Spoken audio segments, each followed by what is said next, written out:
Alright, here we Oh go. shoot. Internet, hello and welcome to our coverage of the GRLCS Summer Splashdown Gold Capped Finals between number 1 seed from the regular season Urgottem Academy and number 3 seed from the regular season Cosmic Flow. I'm Alex H822 and joining me on the cast is Sean Asami Vasquez. We're getting ready, or we're actually not getting ready, we're already into picks and bans for game number 1 between these two teams. Urgottem Academy, as the higher seed, got to choose their side, and they are on the blue side with a first ban of that Mordekaiser. Yeah, obviously the Mordekaiser are kind of a menace if you just leave them up for Sifa, so always a respect ban from both Urgottem Academy and from Mind Your Business from the last series that Sifa ended up playing. But we do see from Sifa they do end up banning Tristana and Delulu.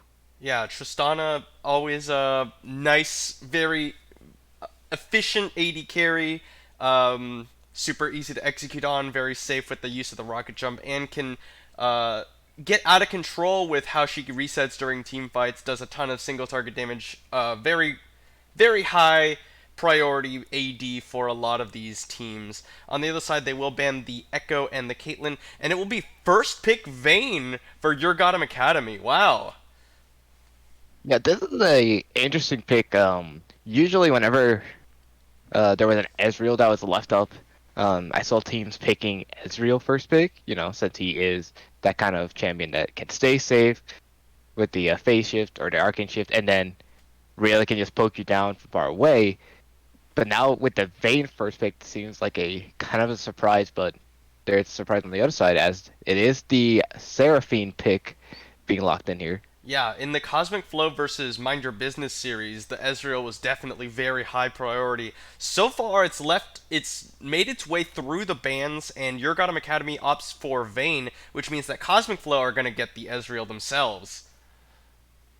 Yeah, obviously, when you leave the Ezreal for Bpot ends up being a champion or being a guy who can just handle Ezreal very well, and he can obviously keep himself safe in that bot lane.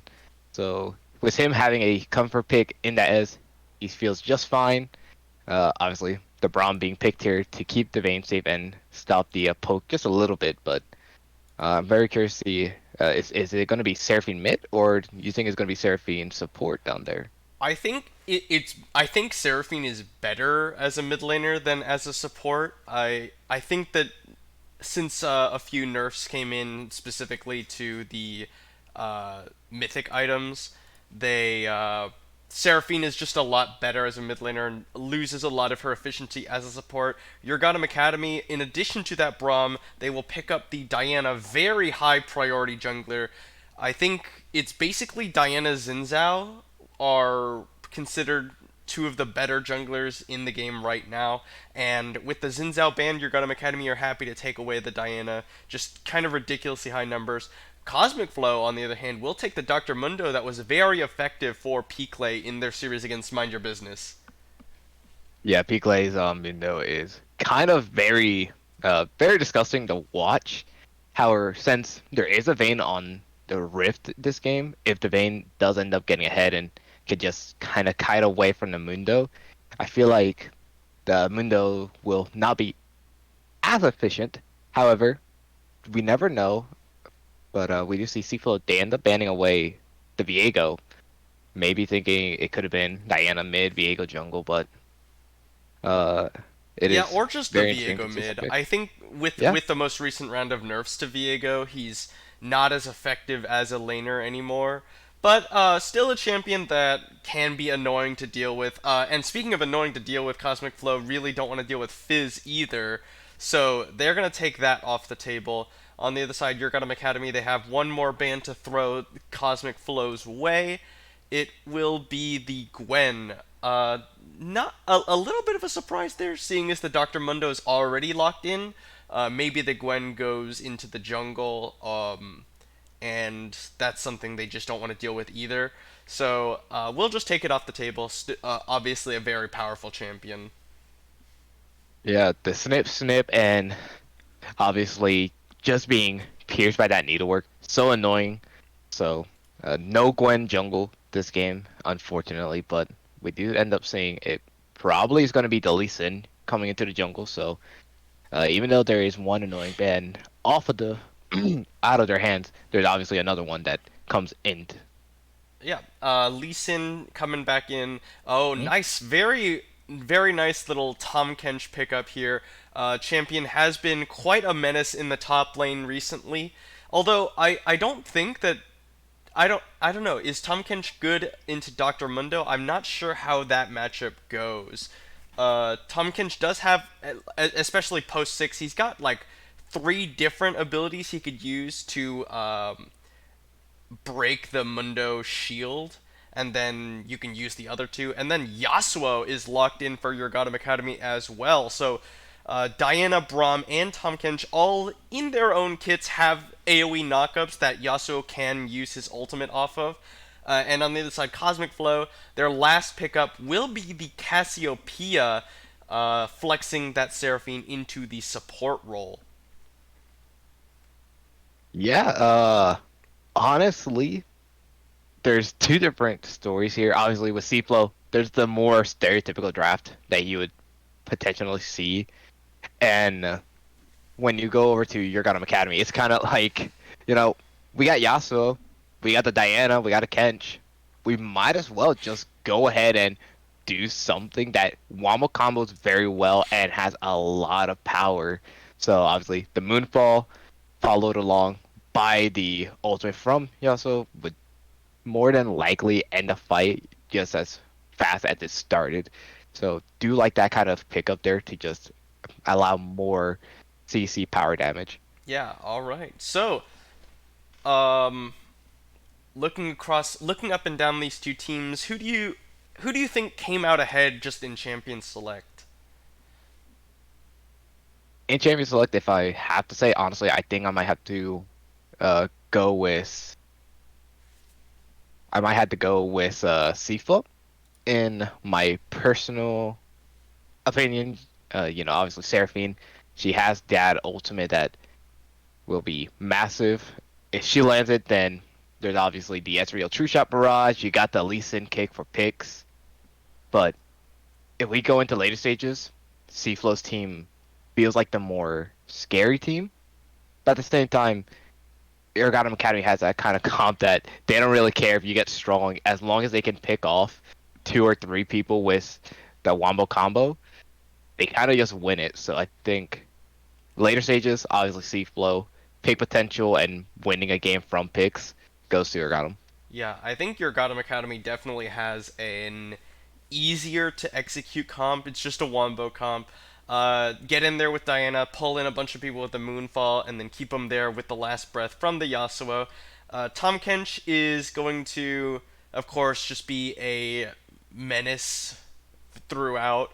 Dr. Mundo, of course, does scale quite well as well. Pretty nice tanks you've got up in that top lane between Piclay and John Morosir. Yeah, the Mundo Kench is obviously just going to be one that you're kind of watching and paying attention to just to see who wins it. In the last time I saw the Catfish go against the Doctor, Doctor kind of had the last laugh, especially since he could 1v2 the ADC and mid laners in the late stages. But you never know. It could end up being like a Catfish, Catfish skill diff, I guess would be the best way to say it. Yeah, and like I think Vayne will also be quite a bit more efficient at melting through Dr. Mundo than Ezreal will be at Tom Kench. Now, granted, Tom Kench is unlikely to ever really be able to get onto the Ezreal, but he doesn't really have to. He has the inevitability of his Vayne just melting through Dr. Mundo before Ezreal gets anywhere close to killing him between his gray health as well as Braum throwing up the shield eventually to block True Shot Barrage damage and maybe even stop Cassiopeia. The Cassiopeia, though, does offer a lot of power to Cosmic Flow in the form of sustained damage that might make it a little bit easier for them to get through the Tom Kench. Yeah, obviously, as you said, cast ulti with that petrifying gaze if it lands. it kind of doesn't matter if Braum has his shield up. If he gets hit by a petrifying gaze, shield goes down. You get hit by the encore. You get hit by the true shot barrage. There's potentially Lee Sin that you have to be wary of, who can probably kick the Vayne or Yasuo into your team. They take him out before the true fight ends up happening. There's there's always like that. Well, what if they get petrifying gaze? What if the Yasuo gets kicked away? So much could happen in just such a short matter of time. Yeah. Goodness. We're currently the teams are remaking the not remaking, but replicating Champion Select in the client as we work our way to get into game number 1 between these two teams. As a reminder, and you can see it on the screen, this is a best of 5. First team to get 3 wins will take the gold capped crown for GRLCS Summer.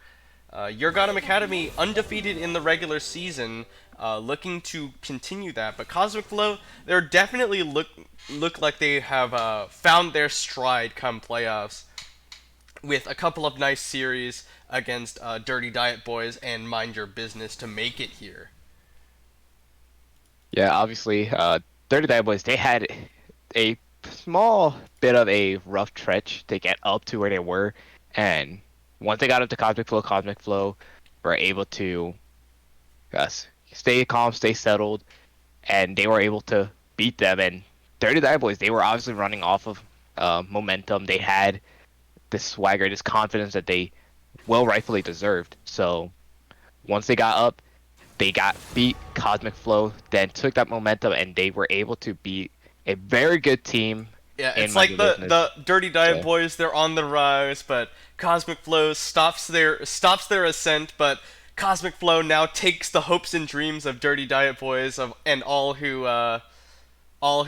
they defeated, and so now they're using all that to it's like all of Gold Cap unite against your Gundam Academy. I'm kidding, obviously, but that's kind of like what it is, right? It's kind of fun to like think about. yeah, it's extremely fun to think about. And for me, obviously, uh, I think me and Rex, uh, and maybe even you, we all know Beepots. Beepots was not a starter, I believe, last split or last season, and now he comes in. He comes into a team and is the starter, and he's started to show he is that guy that can help a team out and even be maybe like a leader, maybe that guy who helps carry a team to victory. And now that he had this opportunity, here he is, and he's very happy, very proud, and we're all proud for him. But now he has his toughest battle here against a team that potentially could wipe him out. So I'm really interested to see how Beepots can handle this much, well, slightly much bigger stage. Yeah, and granted, because of the gauntlet format for the playoffs of Gold Cap this split, we haven't seen Your Gotham Academy for quite a while. We haven't had the opportunity to watch them play. But if we recall back to the regular season, like I said, Your Gotham Academy, number 1 seed, because they went undefeated in the regular season, which means they've already taken Cosmic Flow down one time. We'll see if they're able to do it again here in this best of 5. It's Yeah. it's pretty exciting to watch. This really is gonna be a lot of fun this series, and hopefully these teams can make it interesting, no matter what the final scoreline ends up being. Yeah, and obviously, I think that many people are who have seen the gold bracket here, who have seen the two teams play, they're probably expecting our Gotham Academy to do what they did during this during the normal split, probably just win all three. But we gotta remember, Cosmic Flow, they may have or they've changed just a little bit. They look better. They seem like they could actually give the biggest run of their money to Urgottem Academy. Yeah, I'm very interested to see how this goes. I am concerned just team compositionally for your Gotham Academy. because, like we said, they are a little bit of a wombo comp, but they can just whiff on that. It is a real possibility. Like if Diana doesn't land her ultimate on more than one person, which can be hard. There isn't like insane engage power on your Gotham Academy unless Tom Kench just manages to get a sneaky W in, knock up multiple people, and then start it all off. They do really well following up. Their team does really well um, landing their abilities after someone's already started it off, but they don't really have that first step. Like, you know what I mean? They don't have something that's Yeah, like a go, like very clear signal to go, like a Malphite ultimate, for instance. yeah, absolutely. The only way they kind of know is if Schmalaus ends up telling Dope Nuker, he's like, "Hey, I'm about to go in. You get ready with that ultimate, because the minute I head in, you're going in with me." That is the only go-to sign there. So if there's even just that small bit of discommunication, the Wamba combo can completely whiff. That could be a dead Diana or a dead Yasuo or something like that, and that could be very costly for their team. Yeah, and it's really hard to because Diana really isn't the champion you want to be your primary engage. You really want her to be able to go in after someone else has already gone in as well.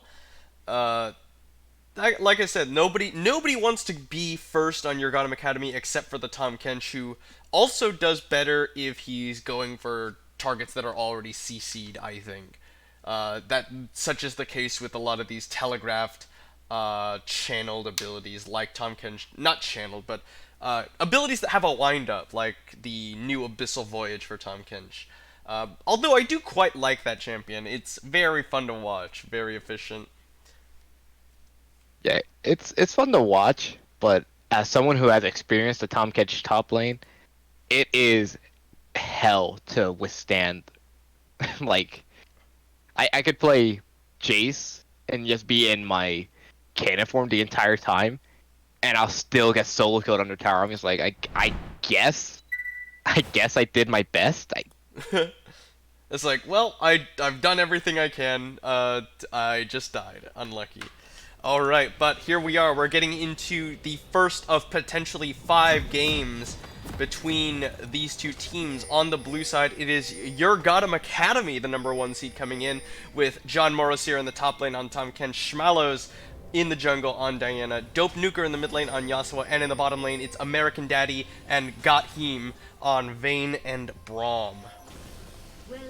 Yes, sir. And on the side of Cosmic Club, we do have Clay as the Mundo in the top lane, Dyslexic as the Lee Sin in the jungle, Ishan as the Cassiopeia mid lane, and Beepot and Oath as the Ezreal and Seraphine bot lane.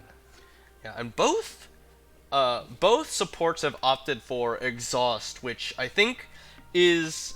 I think that Exhaust makes a lot of sense for Oath to take on this Seraphine.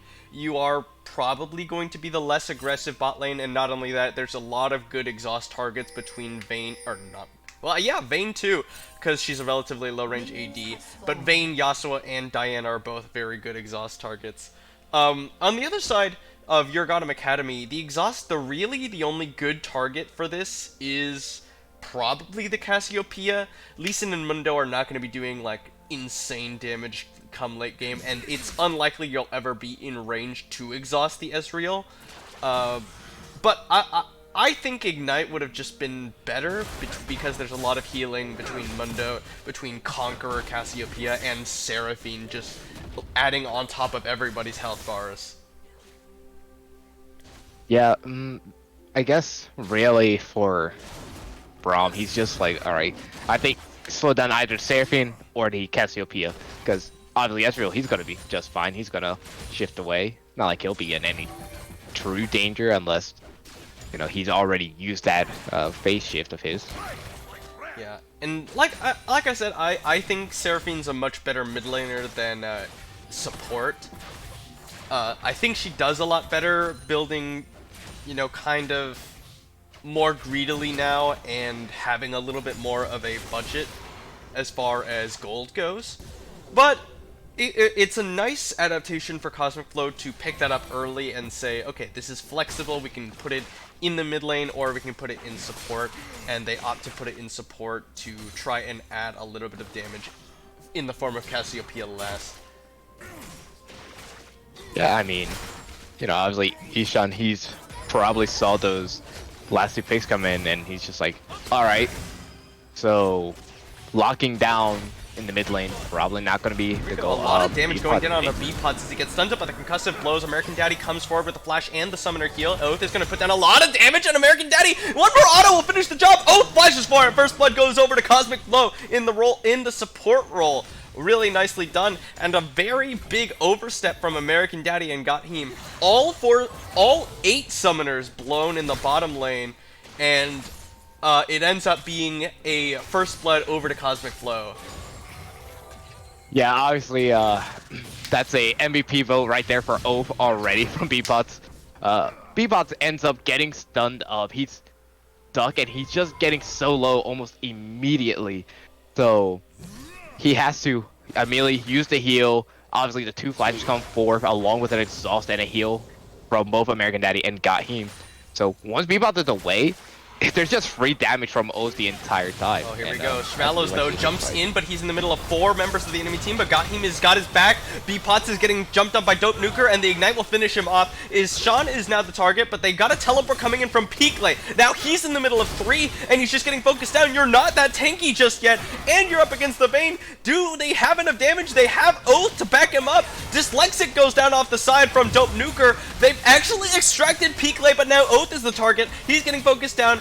Dope Nuker continues to auto. Ishan is out of mana and he can't finish the job. He does finally get him, but they lost Oath as well. What a fiesta. That's all without John just coming down with his TP as well. Obviously, as you said, Oath ends up falling, trying to save his top laner, but almost every single summoner spell being used all for a Scuttle Crab, and that is how you know this is probably going to be the most insane game of the series, more than likely. Every single summoner basically being used down there, other than the flash from Ishan. So now, the only person who has his 2 summoners is a top lane Kench.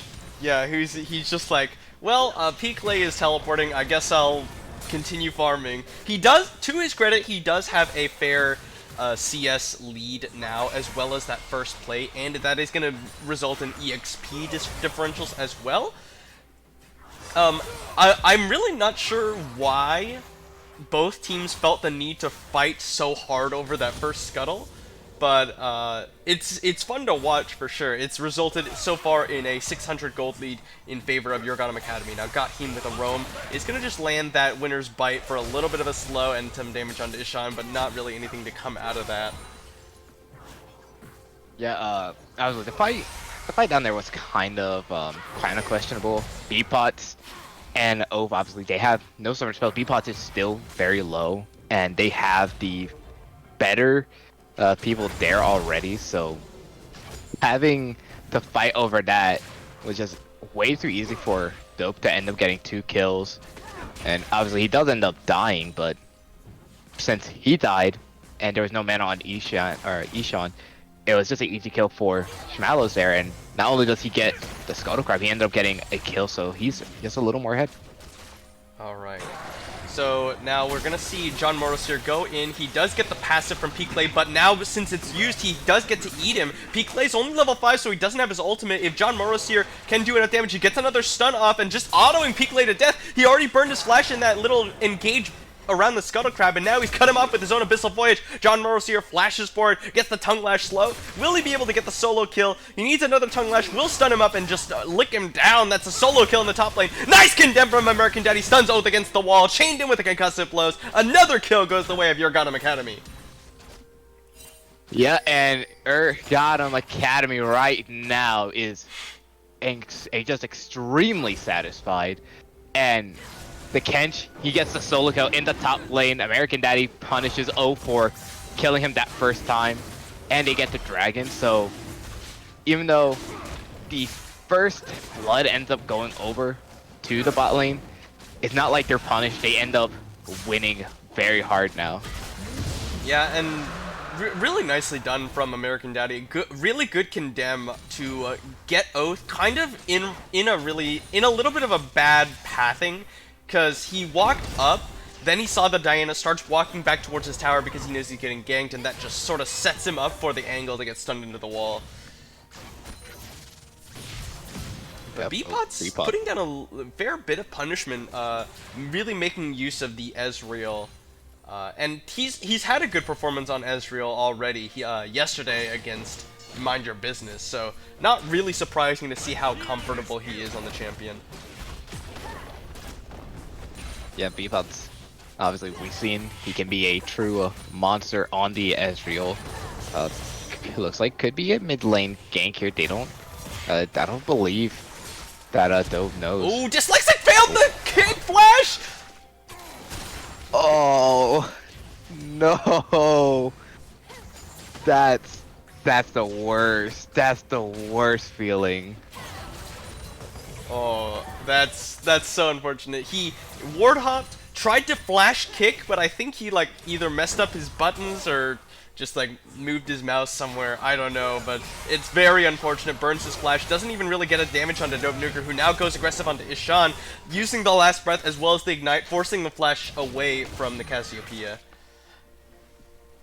Yeah, and now not only is the jungler without a flash, now your mid laner without a flash too. You may have a petrifying gaze, but it's not like it's the most terrifying thing now, since you have to slowly slither up. Yeah, and not only that, so Ishan started Tear the Goddess, so he doesn't have any bonus health from like a Doran's Ring, for instance. No flash, very low on mana as well. So he does get shoved in. John Morris here now getting ganked up by Dyslexic. John Morris here will have the great health available, but he is taking a ton of damage. Nice kick from Dyslexic, but Abyssal Voyage down the river. Now he's got Yasuo or Diana to help him out. He doesn't get the pull into Peak Lane, but Dope Nuker is here as well. Dyslexic just blocking up the Sonic Waves. John Morris here eats up Peak Lane. It's disaster for Cosmic Blow as two members die in an attempted gank onto the Tahm Kench.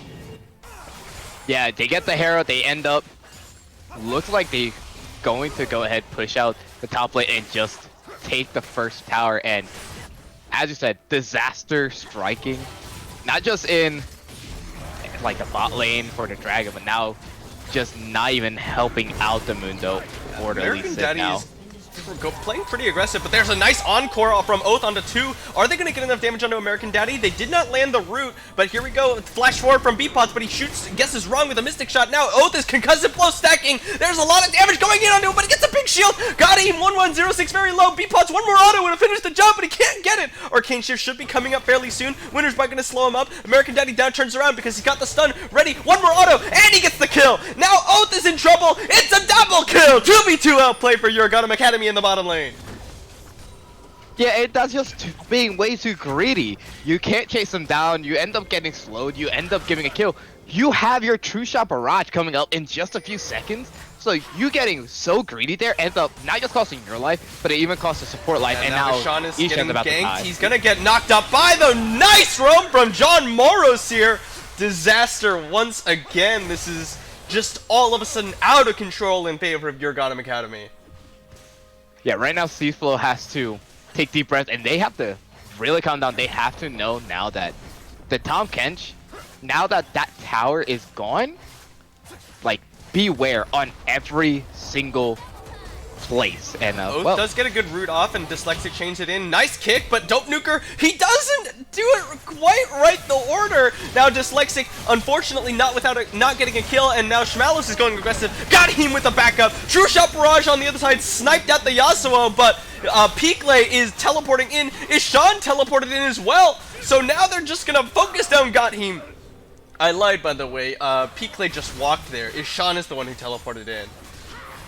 On the other side, though, Beepots with the True Shot Barrage did end up finding the kill onto Dope Nuker, who barely made it out earlier. yeah, I mean, he gets the, I think there might have been a bounty on to Dope Nuker there. They're not able to get the bounty on Shmallows, unfortunately, but they at least do pick up 2 kills. The Ezreal's gonna have a pretty nice gold on him. So even though it looked very bad at first, they're at least able to even out the trade thanks to the Ezreal True Shot Barrage. Alright, now American Daddy is going to get ganked here. It's a 3v1. They've got Him on the way, and American Daddy's going to try and turn it around. Looking for Oath. He's just trying to use the invisibility from the final hour, but he's got the Abyssal Voyage coming in from John Morris here. A teleport coming up from Peakley. Now Dyslexic focused down, and he's taken out. Peakley is going down, but there's a nice encore to keep him alive, but John Morris here eats up American Daddy and keeps him safe in his belly while they focus down one more member. Two more members of Cosmic Flow die on, again, just a really hard force, and I was about to say it before the fight broke out, but I think Dyslexic is forcing way too hard. He's already behind his Lee Sin, meanwhile Peaklay's just gonna die. Yep, and if that ends up hitting, I think Dope Nuker just says, I go for this, I win no matter what. Ooh, Dope Nuker does hit it this time, but now he's surrounded by 3. The rest of his team had already backed off, and that's a really big misplay from the mid laner of Urgottem Academy, handing over another kill. 2 B-pots, no less. They're going to Abyssal Voyage out to safety, and now a little bit of momentum back in favor of Cosmic Flow.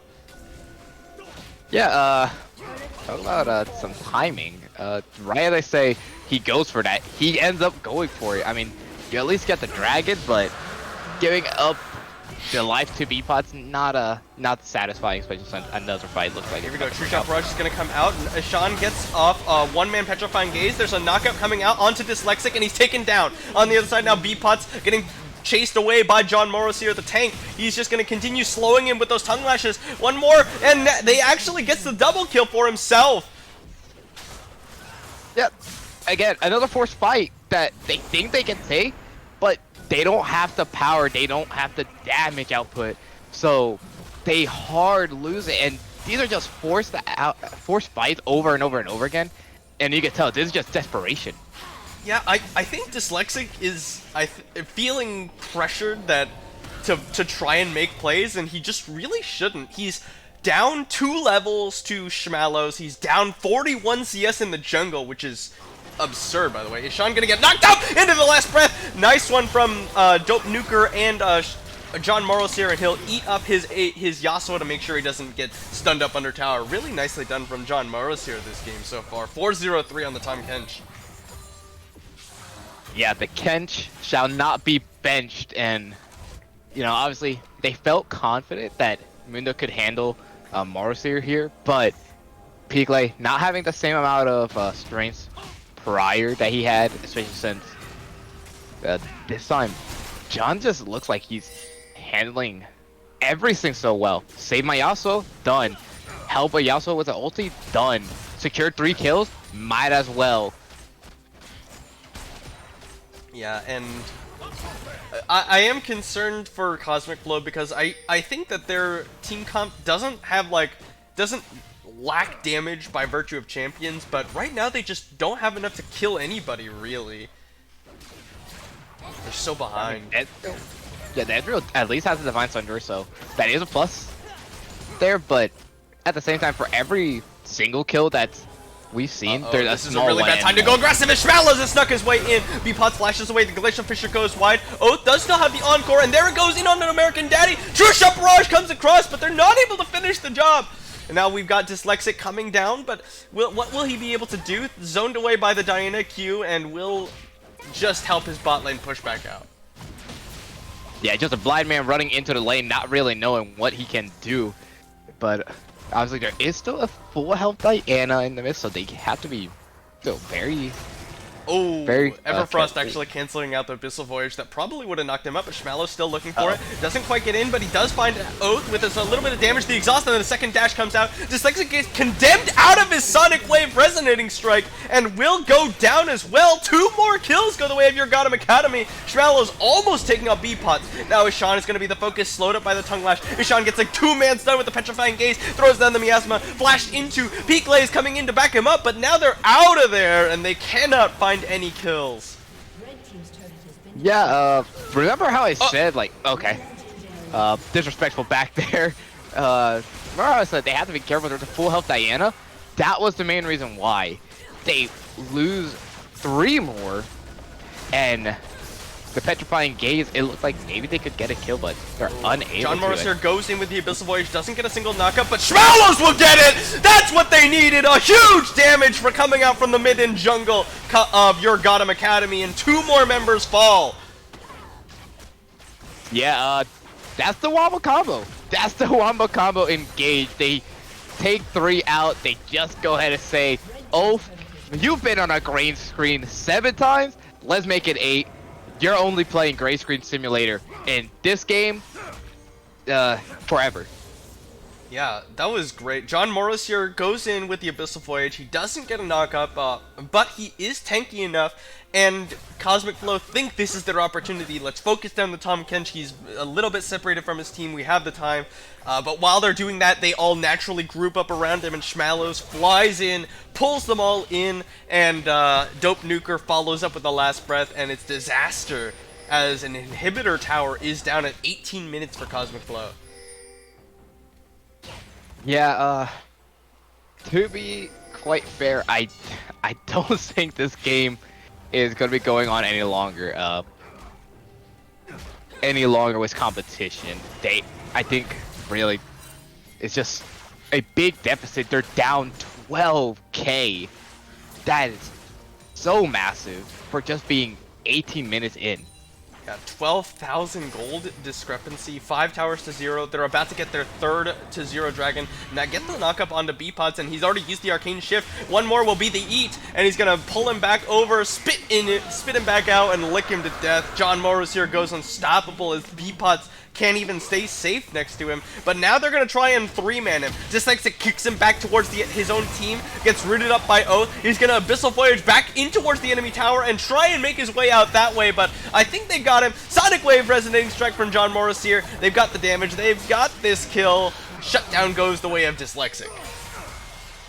Yeah, but while they invest 4 people to try and handle the Tahm Kench, they're gonna end up losing a turret. They're gonna lose an inhibitor, and not only that, it's not even the main person for the Wombo combo kind of threat. Diana is still alive, so they have to still respect all this damage since so much was already used. Yeah, they also got that mid-inner tower as well while that was all happening. Nobody available to defend all of this, so now it's 6 towers to 0, an inhibitor down in the bottom lane, Baron coming up in 10 seconds, and honestly, like, it's oftentimes you want to talk about, like, yeah, we can come back from this, we just gotta stall, but this game looks like a Cosmic Flow take the time to think about how they're gonna adapt for game number 2. Yeah, I mean, if you're looking in every single lane, every single one, winning, hardcore. Diana is 55 CS above the Lee Sin. The Yasuo, really, his only CS discrepancy has been made up in kills. And, well, as you said, the Baron's up and they're just going to take it easily. Yeah, just on spawn, they take the Baron. They've got a Kraken Slayer, Guinsoo's Vayne. You've also got the Yasuo and the Diana to take it quite quickly. And again, we've already seen this happen before. John Morris here gets in on the B-Pots, eats him up with the QR, and he's just going to kill him right in front of his Sean. Now the Abyssal Voyage canceled out by the Miasma. He's going to get surrounded. They're doing a ton of damage to Ishan, who's trying to kite it out. Greyheld comes out. He's almost about to kill him. Petrifying Gaze and the kick have been invested to keep him alive. But Baron on 3 members top lane and 1 member mid lane, they're just getting so much for this. Yeah, I'm pretty sure someone hit the replay button because we just saw that same exact scenario happen in the top lane. Oh yeah, now American Daddy goes into the final hour. The Encore is going to connect. Good charm coming out. There's a big knockup coming out as well from Dope Nuker, but he doesn't want to go in. Schmalos jumps in, annihilates Oath with the help of the auto attack from American Daddy, and Schmalos just doesn't care. A double kill so far for the Vayne. He's got the Penta in his eyes as 3 members are available for him to kill, but he's just a lone Vayne, can't dive by himself under the tower, so they'll take the inhib instead. Yeah, and they don't lose anyone. They lose no one from that kind of fight that just broke out. Here comes Moros here with the TP, and they could potentially just go ahead and end it. Yeah, they looks like they are going to. John Morriser goes in with the Abyssal Voyage, doesn't get a knockup. Everfrost doesn't root anybody up. The first Nexus Tower's already gone down. Oath is looking for something, but he doesn't have the Encore. So no ults available for Seaflow to even try and defend their base. They're just gonna take it right in front of them. Dyslexic gonna get rooted up, exhausted, taken down. American Daddy goes legendary. Schmallows goes in, gets exhausted, but he's gonna go golden as the rest of his team ends the game. First game goes the way of Urgottem Academy. Yeah, and Urgottem Academy just showed exactly why they went undefeated in just the normal split here. A very clean game by them, very little mistakes, and really Tom Kench and everyone else did their job perfectly. Beautifully done by Urgottem Academy. Yeah, we're gonna take a short break while we get into lobby for game number 2. Thanks for watching, everybody, and we'll see you for game 2 in just a few minutes.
Internet, hello and welcome back to our coverage of the GRLCS Summer Splashdown Gold Capped Finals between Urgottem Academy and Cosmic Flow.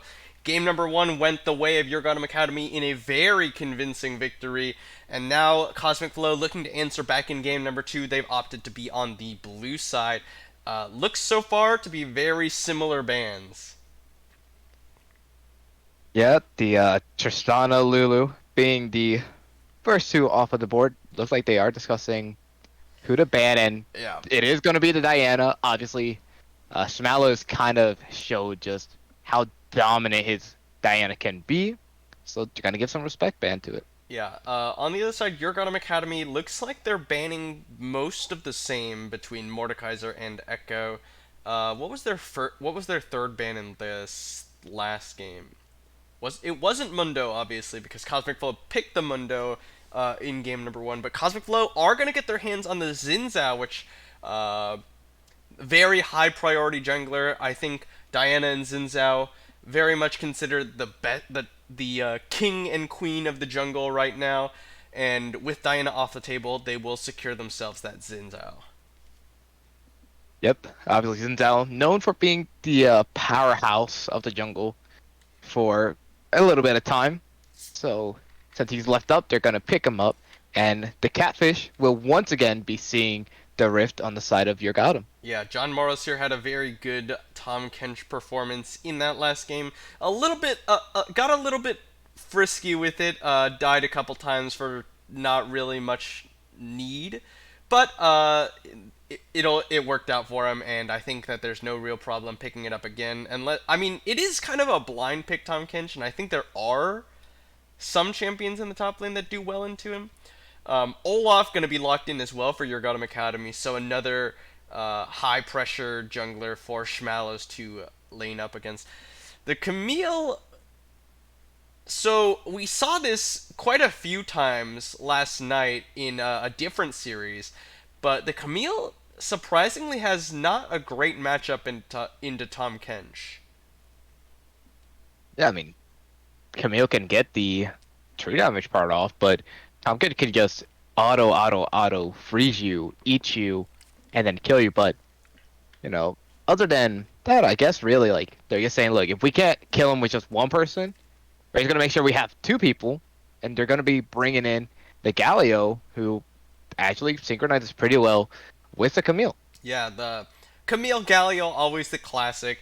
On the side of Urgottem Academy, they'll just lock in the Caitlyn as an early ADC pick.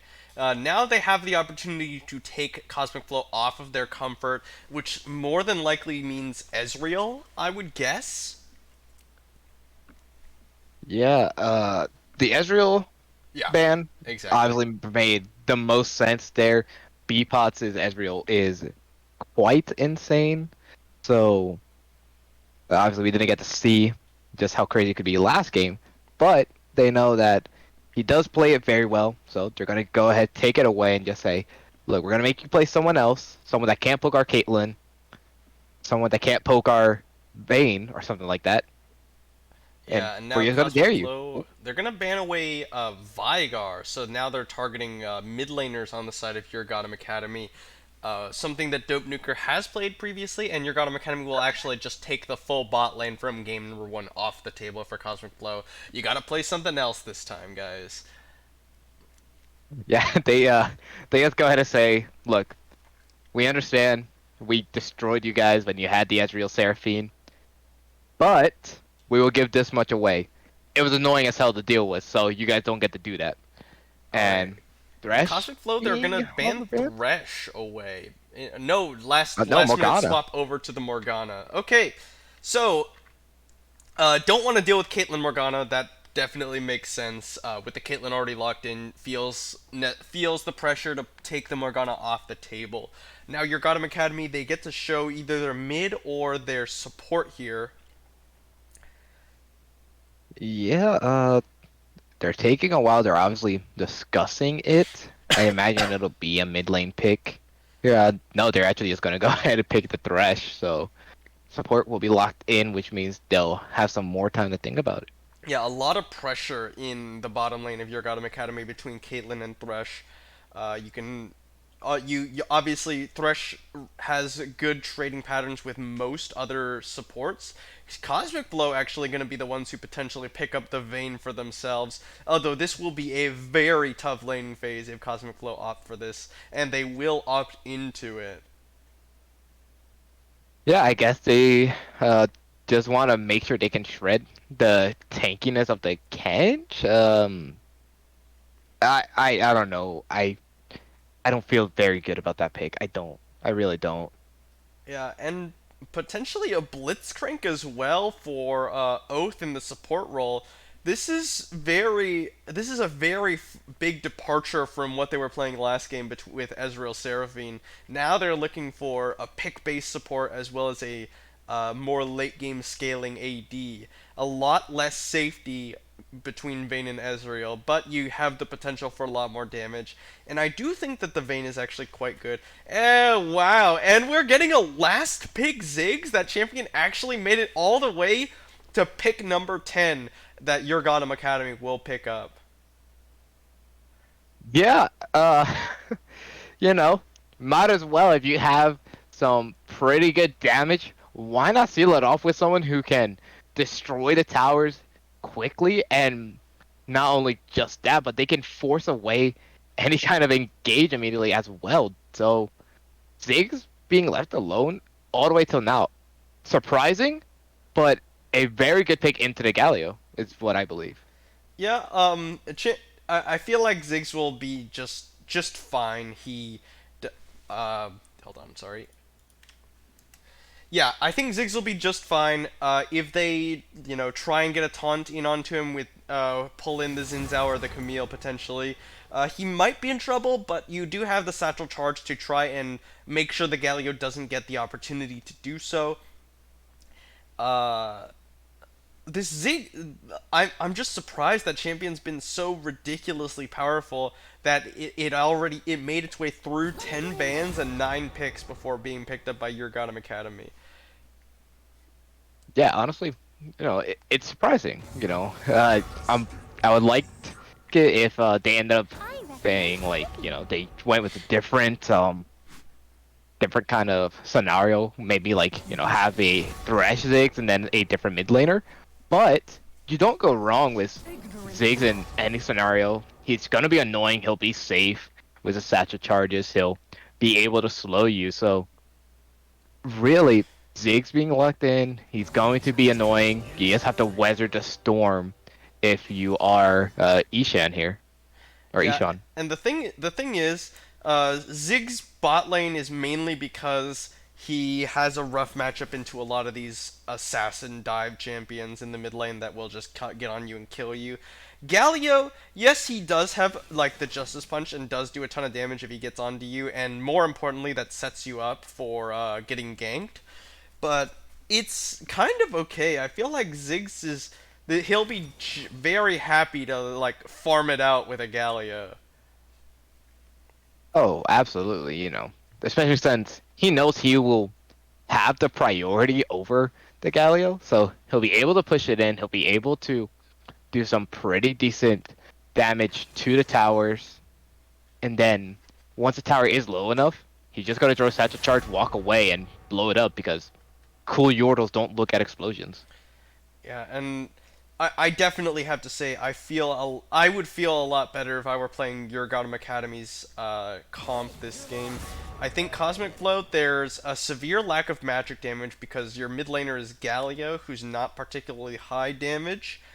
Uh, Zinzao and Camille, I mean, you have damage coming out from the Vayne, who is obviously a very high damage AD, but it's really hard to play Vayne, I think, when you're just gonna get chunked to half HP or less before the fight even starts by Mega Inferno Bomb.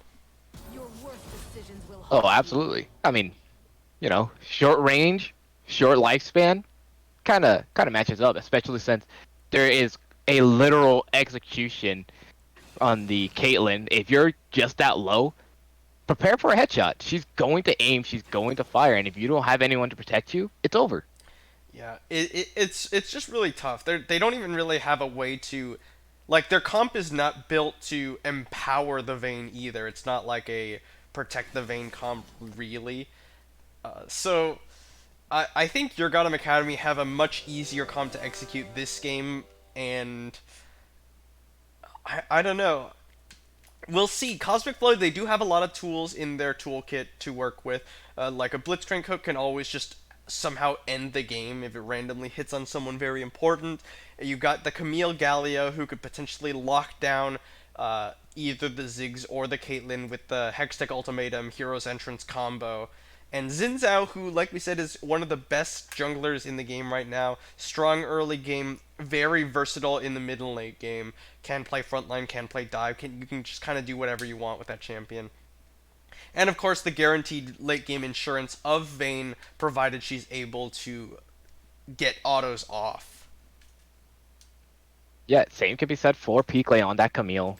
Obviously, Camille is going to be a threat if she's allowed to in the later stages of the match, but it all comes down to surviving this early game that is going to be brutal on every single lane that isn't jungle. Yeah, that's a really good point. Your Gotham Academy probably has the prio in all three lanes, which makes Dyslexic have a really rough time. Because Schmallows has the freedom to just walk in wherever he feels like and take camps in front of Dyslexic's face because he knows that his laners can come and Dyslexic's probably cannot, or at the very least will be there later. It yeah, like we saw Tom Kench kind of just wins lane against Camille.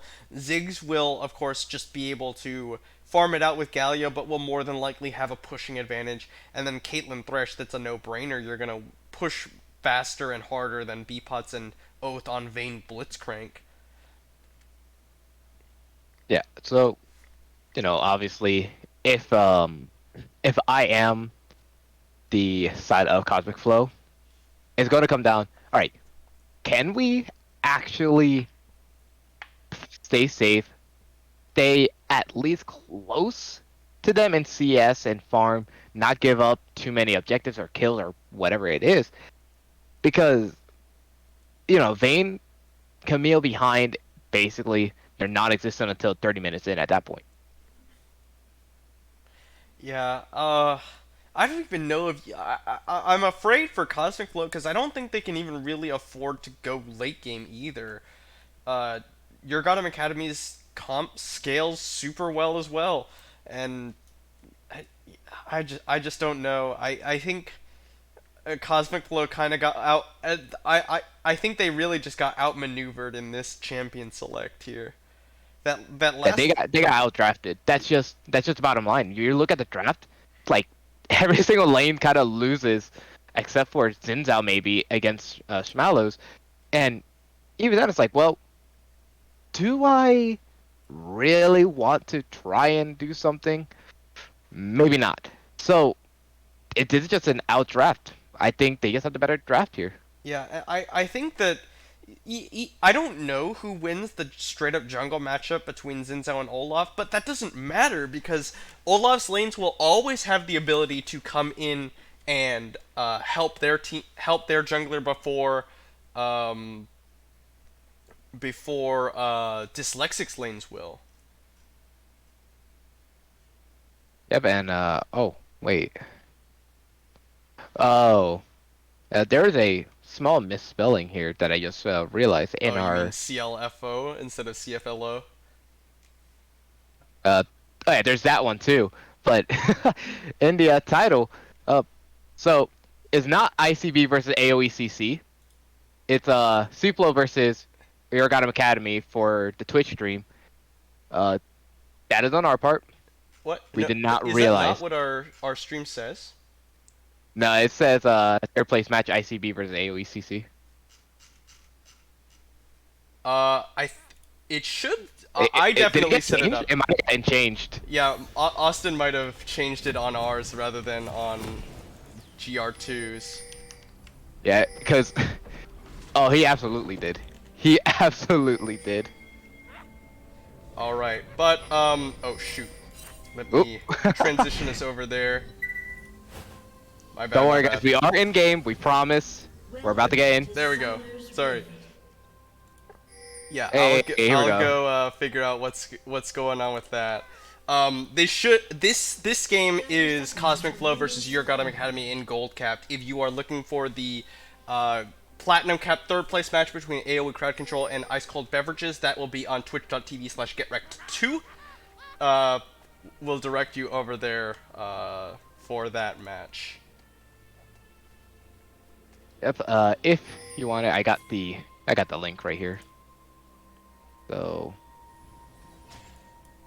there we go.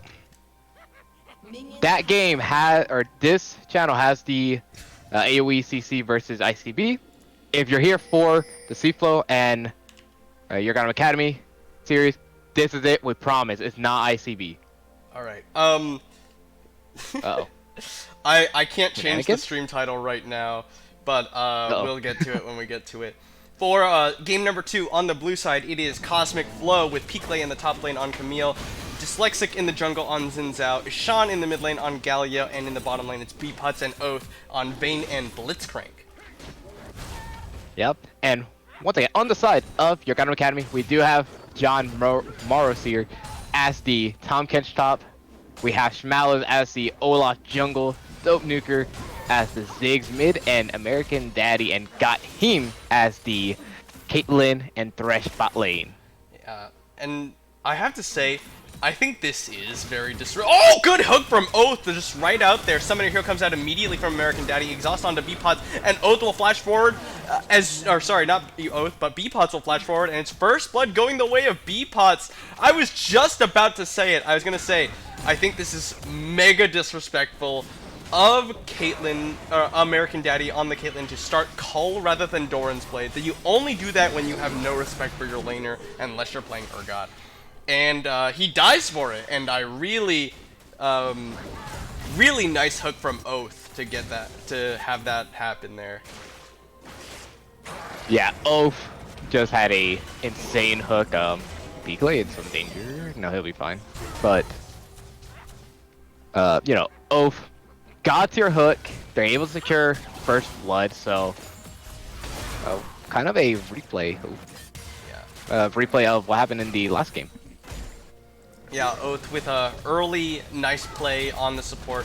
Ishan now taking a ton of damage from Dope Nuker. He's just trying to get the wave shoved in, but he actually didn't finish off any of those minions. So this really kind of sucks for him as he's just waiting for his Q and his passive to come back up.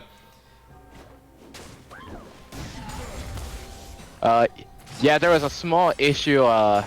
We believe one of the guys might have ended up messing up the title. So the stream title is for the second channel. This is we can't fix it currently. We'll fix it once we get the time to, which Yeah, I will blame be Austin. in the break. Yeah, 100%. This is all on Austin. So all his fault. RGB. We had no control. I might be able to change it if we get a little bit of downtime here.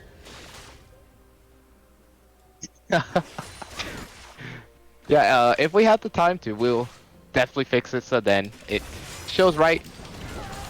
But until then, we just gotta kind of mess with. Don't mess with the damage. DMG.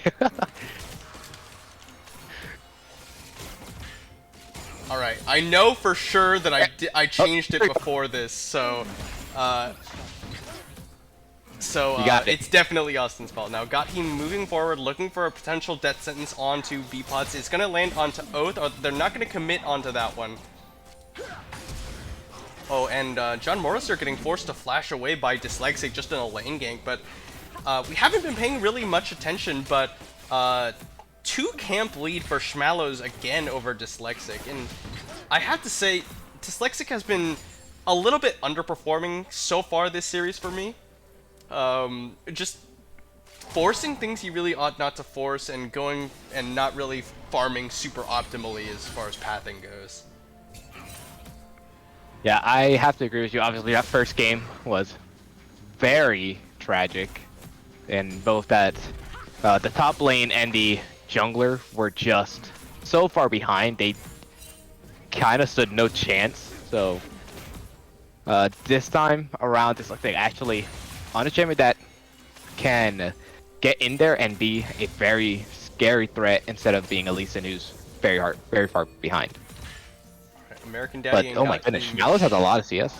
Yeah, American Daddy and Gatheem just shoving in, getting a little bit of breathing room as they back off here. Beepot's not gonna get hooked up. That's too obvious. It's hard to just like hook a Vayne in the middle of the lane. You gotta set it up a little bit. Yeah, and again, we do see Dyslexic is making his way down here. He's gonna go into the bush, but there's a ward there, so they do know. Yeah. So this is another bit of wasted time. Death Sense not going to connect. Oath flashes, gets the knock up off. American Daddy going to flay them backwards. Oath does have the rocket grab, is not going to connect. And again, Dyslexic just wasting time in the bottom lane. Very forced attempt by Cosmic Flow. And, you know, while I appreciate it, good condemn from Beepots, though, but they've got both junglers here. Beepots gets exhausted. Flash play from Gatheem as the hero's entrance comes out just a little bit too late. Ishan now on the aggressive, flashing for a taunt on the 2, and they've got the dope nuker here, though. Oath doesn't land the rocket grab. John Morrow's here with the teleport to follow Peakley. John Morrow's here does have the level 6, whereas Peakley does not. Flash forward for the reckless swing from Schmalos, takes out Oath. Peakley goes down as well from dope nuker as John Morrow's here gets another Abyssal Voyage up, and again, Urgottem Academy with a good answer play. Yeah, and they walk out with 3 kills, and the only one that ends up falling is Gatheem. But they end up taking out the Vayne, the Blitz, and Peakley.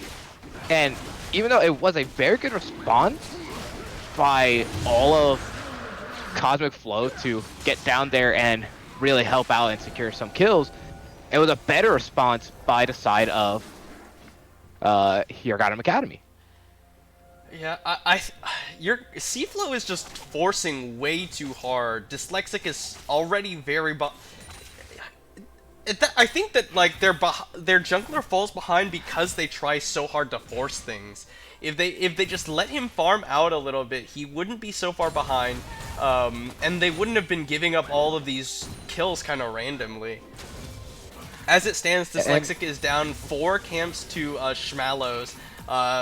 Wasted a lot of time attempting a gank in the top lane, goes for the gank in the bottom lane that just ends up burning Oath Splash and they all die. Yeah, and someone in the chat pointed out, nice hook coming out, but it's not going to be, I don't think this is a kill. Maybe it is! Summoner Hero comes out to keep Gatheem alive, and American Daddy will just continue headshotting to keep his support safe. Yeah, I mean, good heal to keep him alive there. Peakley goes for the Hextech ultimatum as Dyslexic. What are they doing? What? They just keep on having Dyslexic run through lanes and not really get anything done. Alright, Ishan gonna go for the Justice Punch into the taunt, but Dope Nuker will be able to satchel charge himself out to safety. There we go. Abyssal Voyage gonna just force the hook shot away. I'm so confused. Why would you burn the Hextech ultimatum like that? Oh, calling Dope your Nuker stole the blue? He just stole it. Wow. He absolutely just did. My God. Oh no, he didn't steal it. That was his team's blue buff, I think. No, we're just gonna say he did steal the blue because it's gonna be. He attempted to. Now Schmalo's a little bit greedy there, going for the Rift Herald there. Now Peakley gonna hook shot threateningly, but not really actually go for it. Now Beepot's going aggressive on American Daddy. Here comes Gatheem walking forward, but Oath is here with the rocket grab available. They've got to be very careful. Both AD carriers are very dangerous. Oh, nice death sense from Gatheem into net, into headshot, into kill. American Daddy and Gatheem with the outplay. Now Oath is in trouble. He doesn't have level 6, so he probably will just die here. Nice peel from Gatheem into the trap, and there's the Piltover Peacemaker, another hook, and the headshot from American Daddy. Yep, and got him this time, saving his ADC, securing 2 kills as well.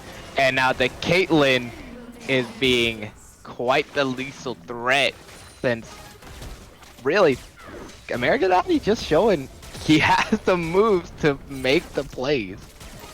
Yeah, oh goodness. Alright, Beepot's coming forward here. Just really gonna get some farm. Yeah, that's really all he can do. I mean, at least they did end up securing the Herald topside, which is, you know, obviously so good, but uh-oh. No, he'll be fine, he'll be fine. Alright. Yeah, just barely fine. But, you know, they got the Herald, but the question is where in the world do you put it? because you don't give it to your Galio, you don't give it to the Caitlyn, or not to the Caitlyn, to the Camille. Yeah, I think I guess obviously, bot lane? ideally, you want the gold to go on your Vayne, but it's pretty unlikely. I actually, this might be the best opportunity. Dyslexic's already in the bottom lane, and Yeah. his bot lane already have the shove into the tower. This is the best time and the best opportunity Cosmic Flow have to make value out of this. Yeah, but you do see, there comes a rotation. Mega Mega Inferno Inferno Death Bomb. Bomb is even coming in. Yeah, no more minions, but they will at least get the Rift Herald charge off, and now Dope Nuker, he's spotted out. Dyslexic's gonna flash in onto him. The hero's entrance comes out. Great satchel charge out by Dope Nuker. But a rocket grab lands on the Schmallows, but that's not the target you wanted. Gatheem gets pulled in. Dyslexic goes down immediately. Oath with a static field will try and keep him alive. They lantern in Dope Nuker. He's gonna put down a good explosive minefield, acing the whole channel. They get a nice death sentence onto Ishan, who just punches just to keep himself alive for a little bit longer as American Daddy is on a rampage. It's 3 kills for 1 in favor of Urgottem Academy. Yeah, and Bebas knew he had to get out of there as fast as possible. Ace in the Hole came back almost immediately, so if he did not leave, he was 100% dead. But my goodness, what an engage. Got him survived diving in, got sent up to the moon, came back down and helped his team out. Was getting a kill, and the only thing they lose is their jungler, and they get the tower. Yeah, first tower going the way of Urgottem Academy, and John Morosier is just continuing to put pressure on this top lane. I don't know where Piclay went during all that time. He went boss side. He walked all the way down there.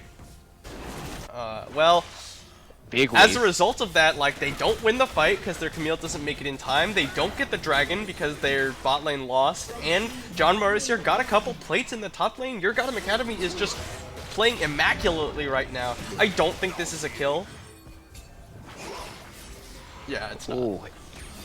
Yeah, not a kill, but John Morris here obviously showing he knows exactly what to do on this Kench, and he's not afraid. Now, kind of a Alright. maybe a low state. Yeah, they're gonna try and force here. Mega Inferno Bomb to clear out the minion wave, and Schmallows needs to be a little bit careful, but he'll go with the Ragnarok, takes a ton of damage, gets the Gore Drinker healing, and Dope Nuker finishes the job. Gale Force forward, takes out Oath as well. Ace in the hole, blocked up by B-Pods to keep Ishan alive. Flash Death Sentence, nicely tumbled away from by B-Pods. American Daddy, Mega Inferno Bomb, or not Mega Inferno Bomb, but Bouncing Bomb, plus the Caitlyn combo takes out B-Pods. Oh! Yep, and here comes Morris here. Woo! Nice That try, was a nice little try. too close. It's, you know, everything looks nice, everything looks good and dandy, and then out of nowhere, here comes Schmallow just running at you. Scary Viking with the backup needed. Yeah, and they're playing really well, like, communication-wise. You can tell Dope Nuker is saying, alright, you can go now, I'll be there in, like, X seconds or whatever. Schmallows lives just long enough that he needs. Dope Nuker's able to finish off the first kill, and then they just chase him down the lane, and Urgottem Academy gets another tower plus a few more kills to their name. Yeah, right now, again, Cosmic Flow find themselves in such a big deficit, and not only that, it's a deficit that you don't even want to find yourself in the first place, especially since the Kench, he now has his his Frostfire gauntlet.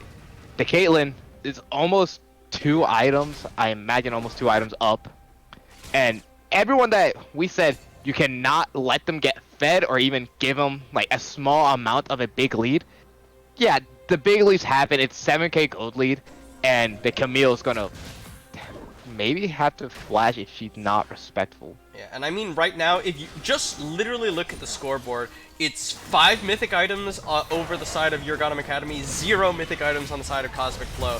Now, Ishan fighting up against John Morosier, but you definitely do not win this one as the Galio. John Morosier might actually just chase him down the lane here. Yeah, yeah, he's just dead. He's just dead. There's no way to get out. So, Wow. that's the easiest solo kill of John Morosier's life, and now there's the 2 item completion. Now the Caitlyn, who was almost 2 items up, is fully 2 items up since the call was completed. Yeah, Gale Force, Storm Razor will be doing a lot of upfront burst damage on this Caitlyn, and honestly, that's totally fine. It's not like Cosmic Flow have a true tank that he needs to be able to melt through, so a lot of upfront damage is very powerful. for the Caitlyn here. Yep. Oh, rocket grab almost lands, but it did not. And you can see because they don't have the firepower, they just have to surrender a Herald that really is probably gonna get dropped in this top lane. Yep. Rift Herald going the way of Urgottem Academy, and it's so unfortunate because Cosmic Flow aren't even able to pressure anything on the other side of the map. It's all they can do to just stop John Morris here from split pushing him to death on the bottom lane. John Morris here level 11 to Peaklay's level 9. Schmallow's up a level as well. This is just really hard for Cosmic Flow to come back from. Rocket Grab is really good onto Dope Nuker. B-Pods comes in, but the hero's entrance does finish him off. Shutdown goes the way of Dyslexic. Now they're looking for the taunt, but the Ragnarok will interrupt it. Schmallow's just going to get just as punched up, but John Morris here with the teleport is going to chase down Oath, who went the wrong direction. Dyslexic goes aggressive as John Morris here eats up his Olaf to keep him safe. Yeah, so they do end up getting a kill. They get the shutdown. So it is going to be onto Dyslexic, which you do like to see that, and you can already see they're starting to rotate up to this bot lane that we're pushing in. Yeah, American Daddy and Gahin need to be very careful. Their Death Sense gonna get land on a Dyslexic, and he doesn't have an ult to try and stop him from killing him. Here we go. Quickly come in with the hook shot. Gahin just gonna try and peel for him, but a good exhaust means Peaklay is just losing this one. A nice trap means that Sean gets stopped as well. Gale Force forward from American Daddy, and that's the damage. Dope Nuker gets a bouncing bomb snipe off as well. And 3 more members of Cosmic Flow go down. The amount of damage that came out was ridiculous. Literally, Camille Hextech ultimatums, and before 2 autos come off from Peaklay, he's already down to a quarter health. So, you know, you get a good trade in securing a shutdown, then you're like, alright, we can actually take this. We can fight these guys, right? You're wrong. You don't have the firepower still. Yeah, they're trying really hard to force something good. Oh, good hook onto Gahin over through the minion wave, but they just don't have the damage, and he's able to flash out of there. Ace in the hole doesn't finish off Oath. Death Sentence is going to connect, and they pull in B-Pots, the most important member. That's all their damage. The Satchel Charge executes the tower. A big taunt comes out, but it doesn't matter as Sean's team is dead, and they still got... No, the Rift Herald did die, but they do have a minion wave. I don't think they'll be able to... Maybe they end here! It's 15 seconds left on Dyslexic and B-Pods. First Nexus Tower goes down. This is a pre-20-minute win for Urgottem Academy! This was the easiest game for Urgottem Academy. Like, I thought last game looked easy. This game was the cleanest, easiest game. Just because they drafted such a late game draft and had no power to help anyone. Wow. Alright, so Urgottem Academy puts themselves at match point. 1 more win will secure them the gold-capped crown for GRLCS Summer. Cosmic Flow on a very uphill battle. They're going to have to pull off the reverse sweep if they want this one. We'll see what happens in game number 3 in just a few minutes. Thanks for watching, everybody.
Internet, hello and welcome back to our coverage of the GRLCS Summer Gold Cap Finals between Urgottem Academy and Cosmic Flow. Two very decisive games have gone the way of Urgottem Academy, and they need one more to win it all, whereas Cosmic Flow, they're going to need to pull off the reverse sweep if they really want to take the crown. We're into Champions Select for game number 3, and it looks like most of the same here. Well, they kind of learned. They did end up banning away the Kench, so that is a difference there. Yeah, But but Urgottem Academy gets oh, their hands on the Diana once again. yeah, I mean, Yeah, it was if banned and got through game number 1. They decided to ban it game number 2, and now it's back again for game number 3. Cosmic Flow thinking that the Diana is more important, sorry, that the Tom Kench rather is more important than the Diana. So that will go to the side of Urgottem Academy, presumably for Schmallows. Cosmic Flow, they're going to answer back with a Lilia pickup in the jungle, a champion we haven't seen for quite a while. yeah, the Lilia will be making her way onto the Rift. This and is it going to be Aurelia intentionally? Oh wow. I'm not against it. I do like that. I do like the pickup, the get Aurelia. So they're at least going to Champions, say, hey, look, I have to say, pretty dangerous to just straight up blind pick the Irelia here for Cosmic Flow. It very much telegraphs to the opponent what kind of team comp you're going for, and you get the opportunity to pick something that just kind of shuts it down very easily, like the Alistair. Varus will also be the 80 carry pickup for the side of Urgottem Academy.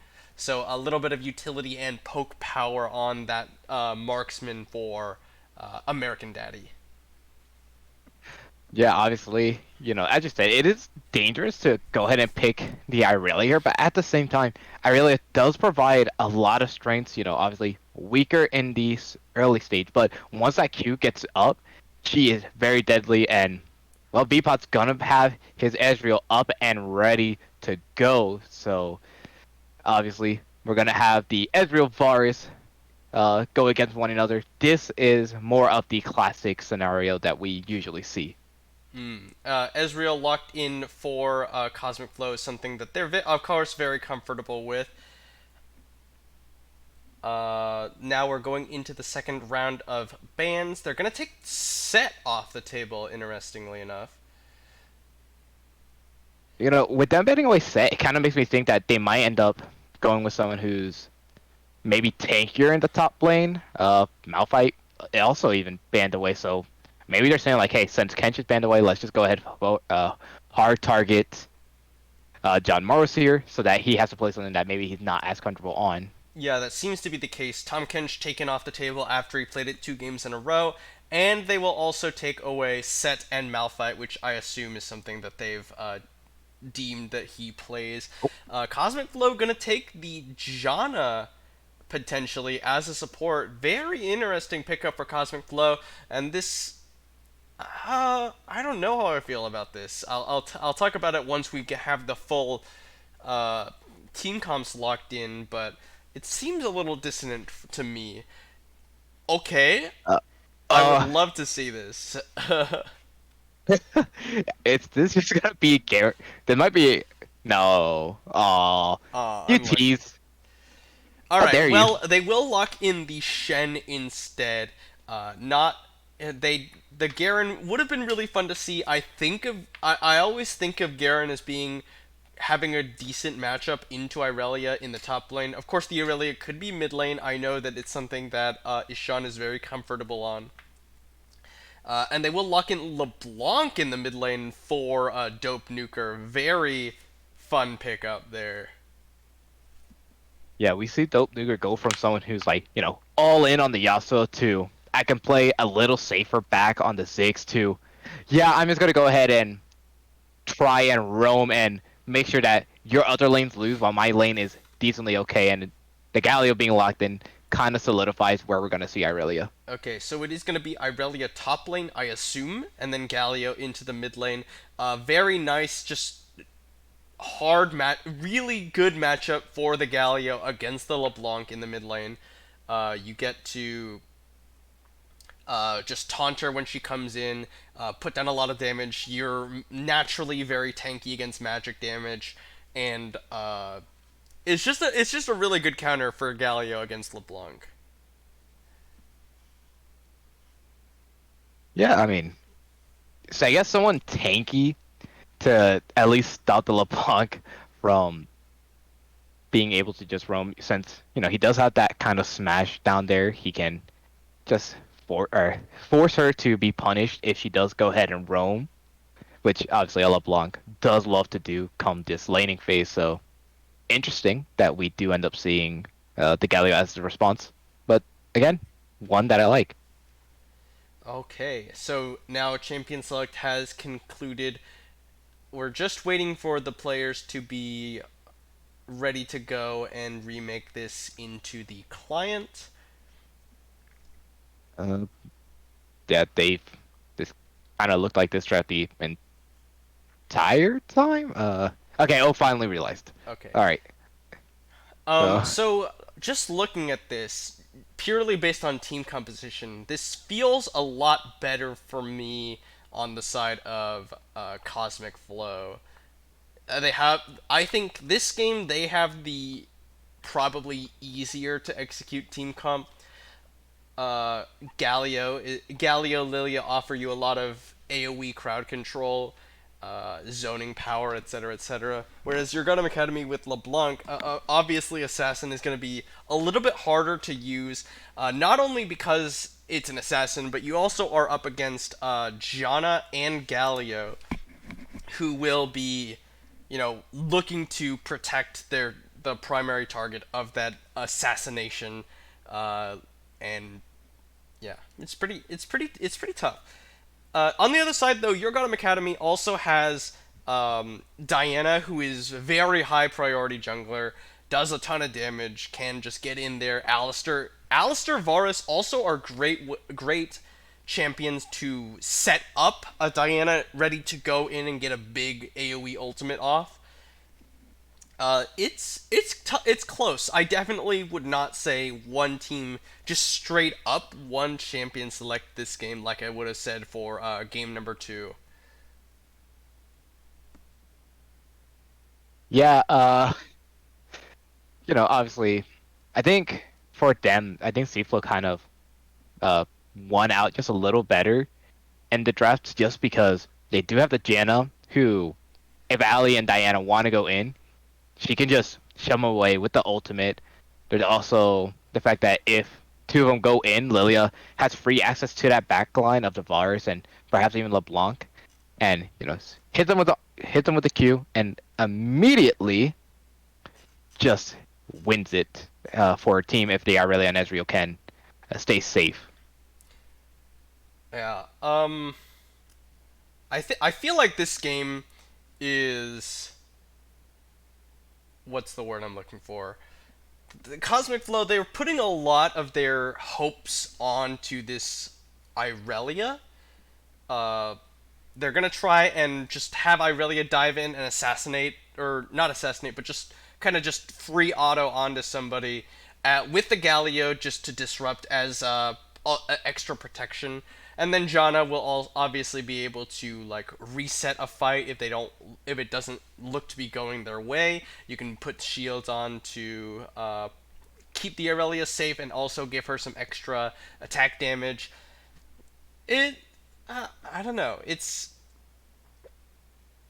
cool. I think that a lot of this game is based on is going to be based on execution. Nobody just like straight up wins based on champion select. Yeah, I agree with you there. Like no no one wins.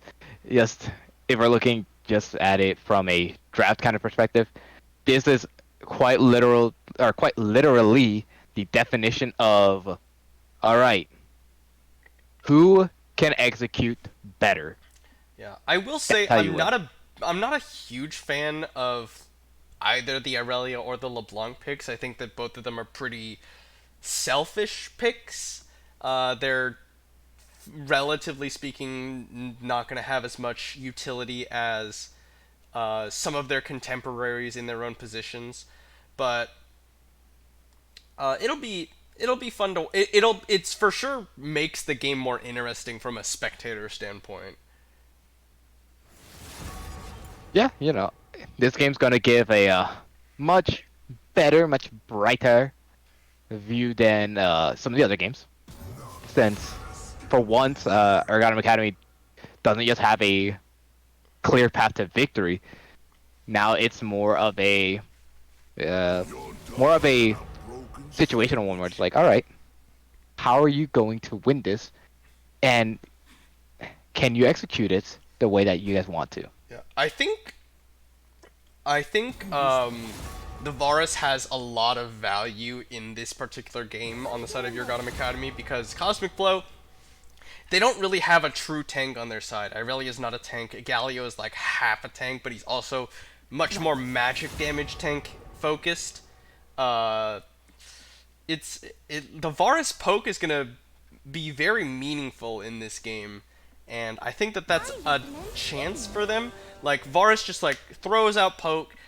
If Cosmic Flow ever try to engage, you have disengage power or counter engage power with Alistair just standing on top of somebody and knocking them up as soon as they come in. Shen, of course, is going to be able to give a shield to their primary target, and then they can just chain a corruption. On the other hand, if they don't engage, they're just going to get poked down, and then eventually, once someone is low enough, the LeBlanc will fly in and one-shot them, and then that'll be a 5v4 from that point on. Yeah, so if that's if that happens, but I don't I don't know how to.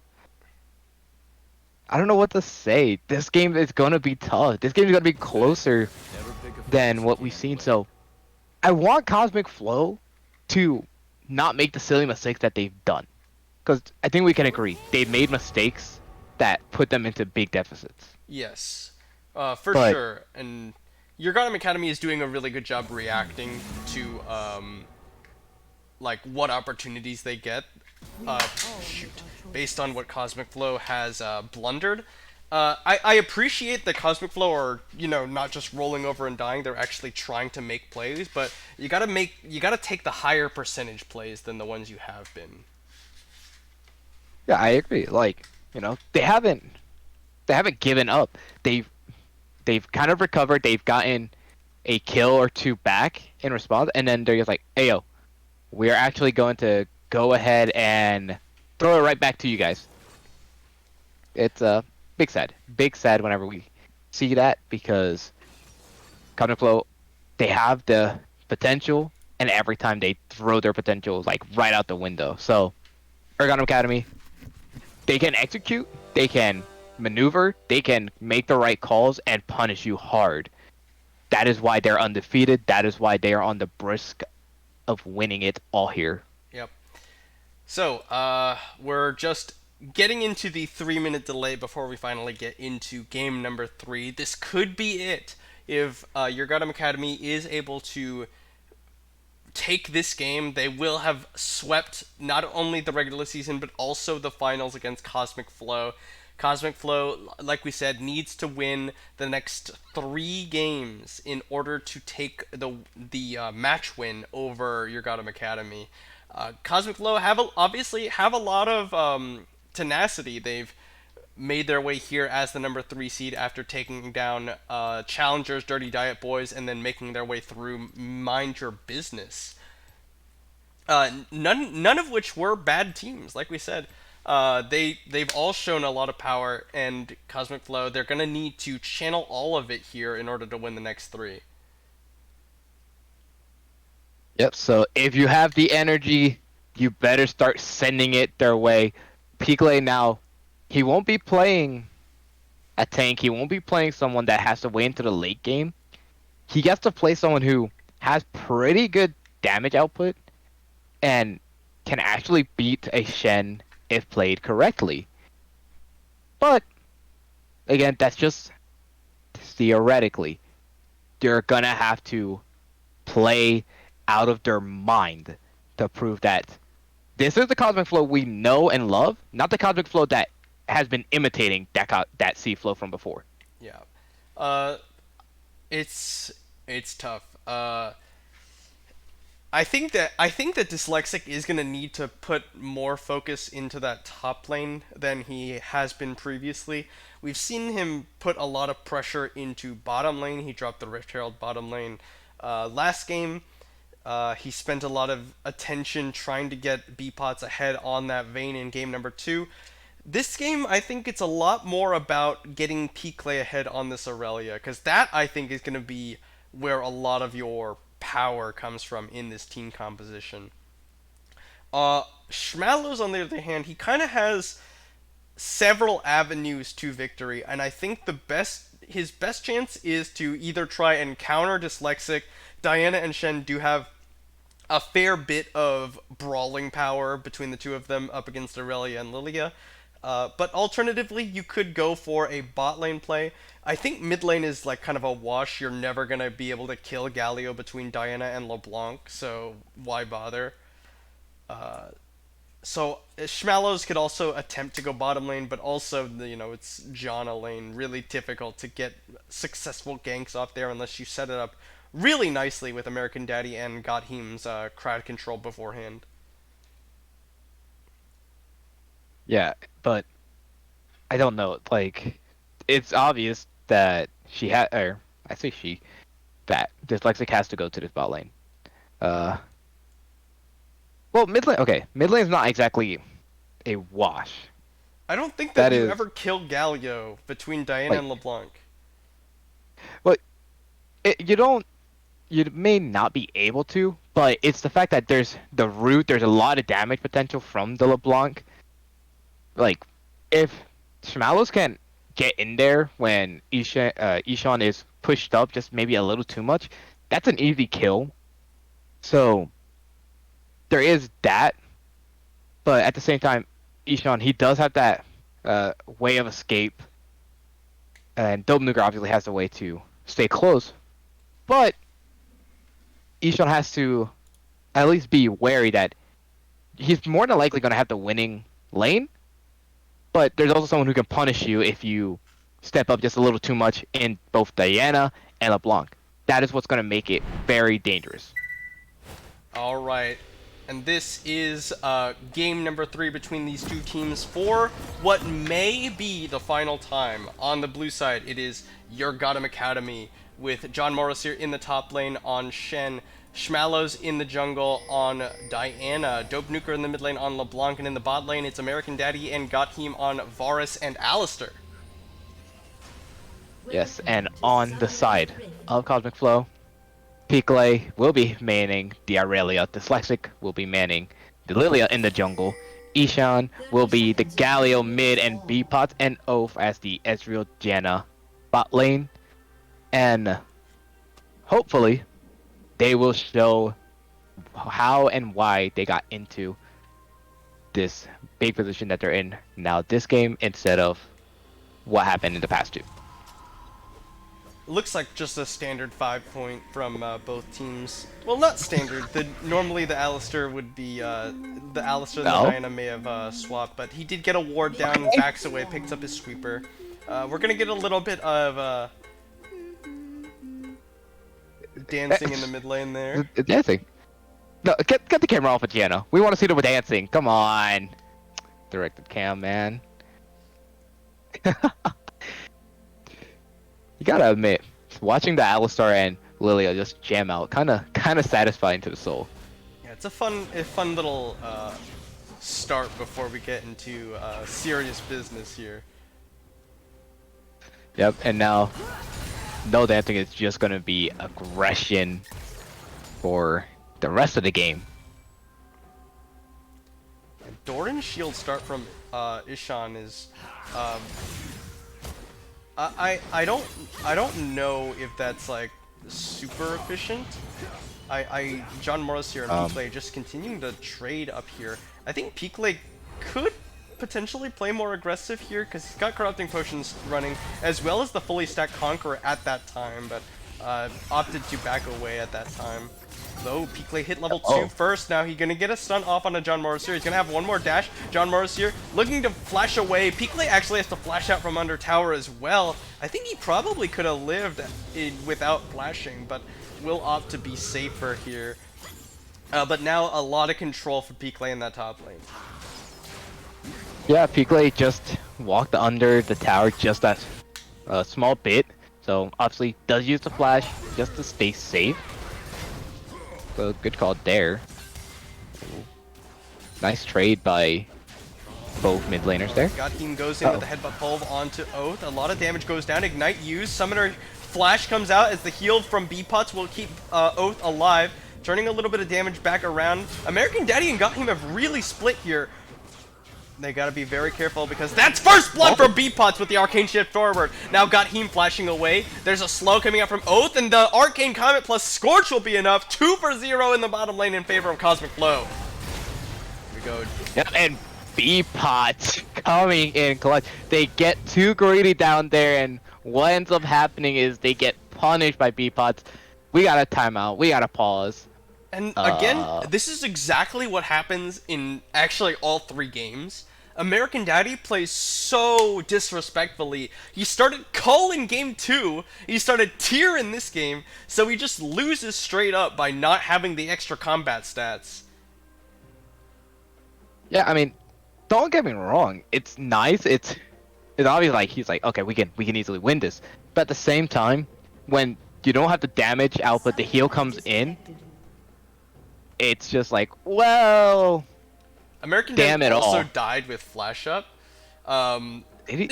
I think it's so troll to start Tier like that. It's mega disrespectful. You don't do any damage yet. You have no extra health from the Doran's Blade to keep yourself alive. I don't know. Like, Yeah. Urgottem Academy has It's won the a last 2 weird games. call. They've died early in bot lane both games as well. Yeah, but here we are. We're going back in. It's this time though. Like, even though in the prior games we do have the spectator bug, sadly. But you know, unlike the other games where one would die and the other would survive, this time both end up dying, and now both have no flash.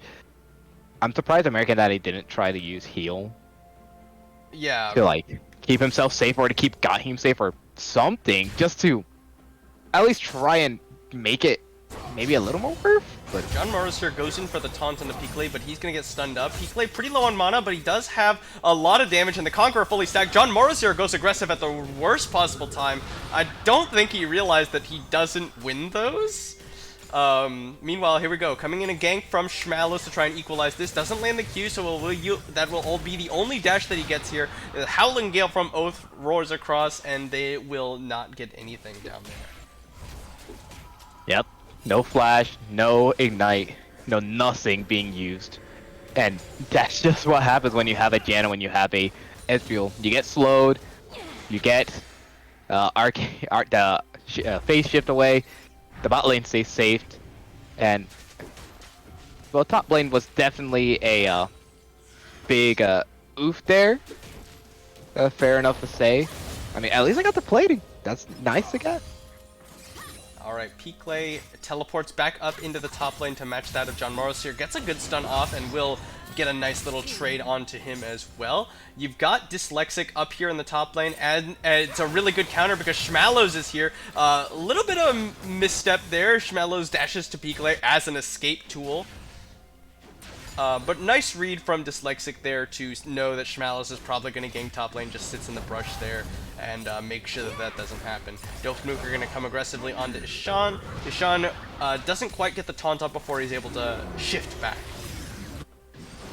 And you can already see, it is the no magic mantle that is out, so Right a there. little more. Nice Justice Punch from Ishan, but doesn't get rooted up. The nice Aftershock will absorb a lot of that damage, but Dope Nuker still has quite a bit of a health advantage right now. And not only that, but the Diana is very close by. He has to be careful. He could easily be killed by both of them. Okay, B-Pots and Oath now positioned pretty aggressively. The wave is not in a great spot for them, but now here we go. Got him with a good two-man pulverize. Is American Daddy now going to start autoing onto him? B-Pots trying to do what damage he can as Schmalos comes in for the gank. Oath will go down. Schmalos does have one more dash available to him, I think, but will not find the range to get in onto B-Pots. Well, if he walks back in, B-Pot's forced to flash away from the headbutt pull from Gotham, so a little bit of over-aggression there from B-Pots after he thought he was safe. Yeah, if the first time doesn't work, they try again, and try again, and that time, it did end up working, punishes Oath since there is no flash up still, and they're able to finally take down that pesky support. Alright, B-Pot's now just trying to push American Daddy back. A good chunk of damage as Ignite has been used onto Ishan. Double Chain's gonna root him in place once again, and that might be one more auto! Dope Nuker solo kills Ishan!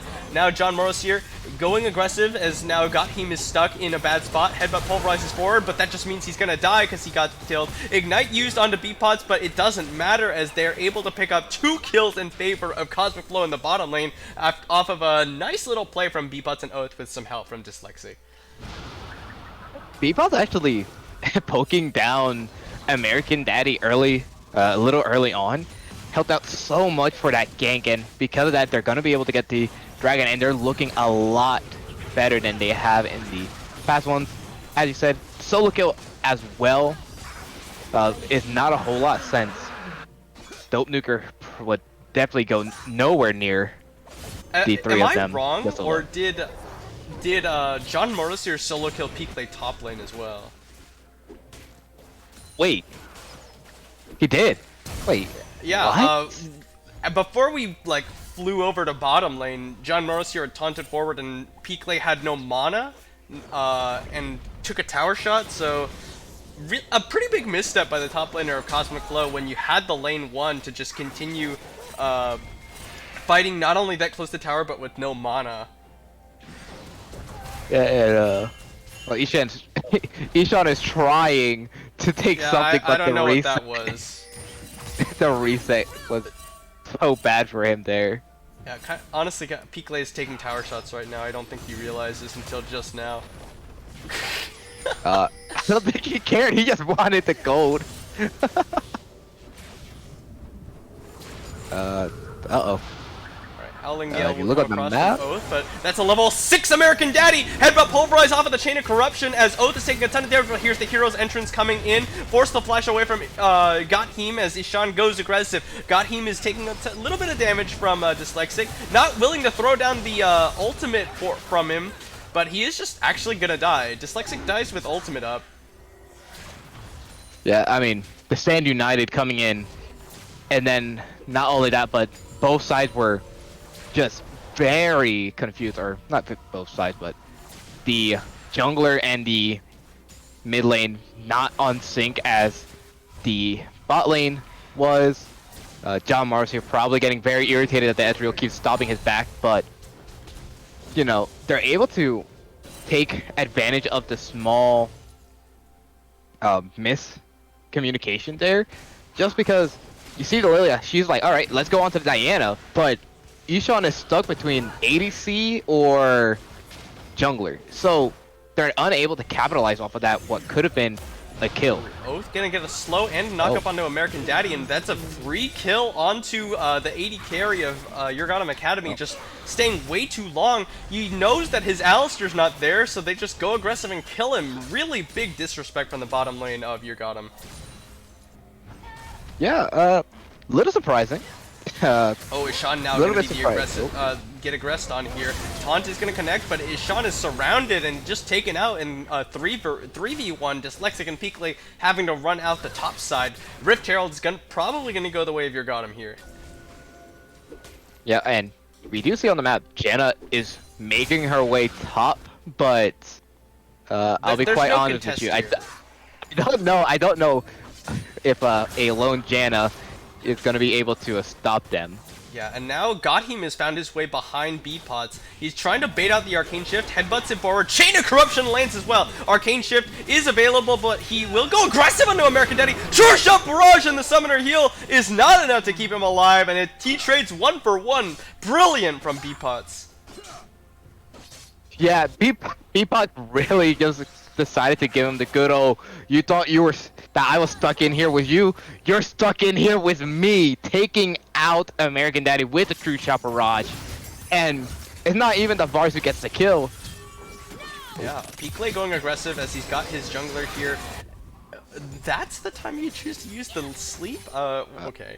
Dyslexic will get a gank off and help Piclay pick up the kill bottom, or top lane. B-Putz does overstay a little bit. You can't, like, disregard his mistake to die there, but he does make a great play to turn it around and trade 1-for-1 in that bottom lane. Yeah, okay. I'll be quite honest with you.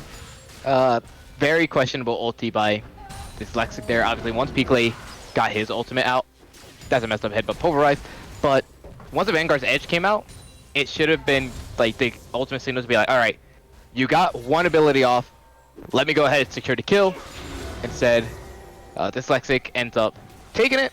Not bad, but the fact that the ulti is used is not the best. Yeah, a little, kind of wasteful, honestly, but I think it'll be okay. 20 seconds on this dragon, and Urgottem is coming down with a vengeance. Nice headbutt pull from Godheim. A Chain of Corruption not going to land thanks to the Arcane Shift, and that's a nice stun onto Oath, and the Piercing Arrow comes across with the help of Dope Nuker to finish him off.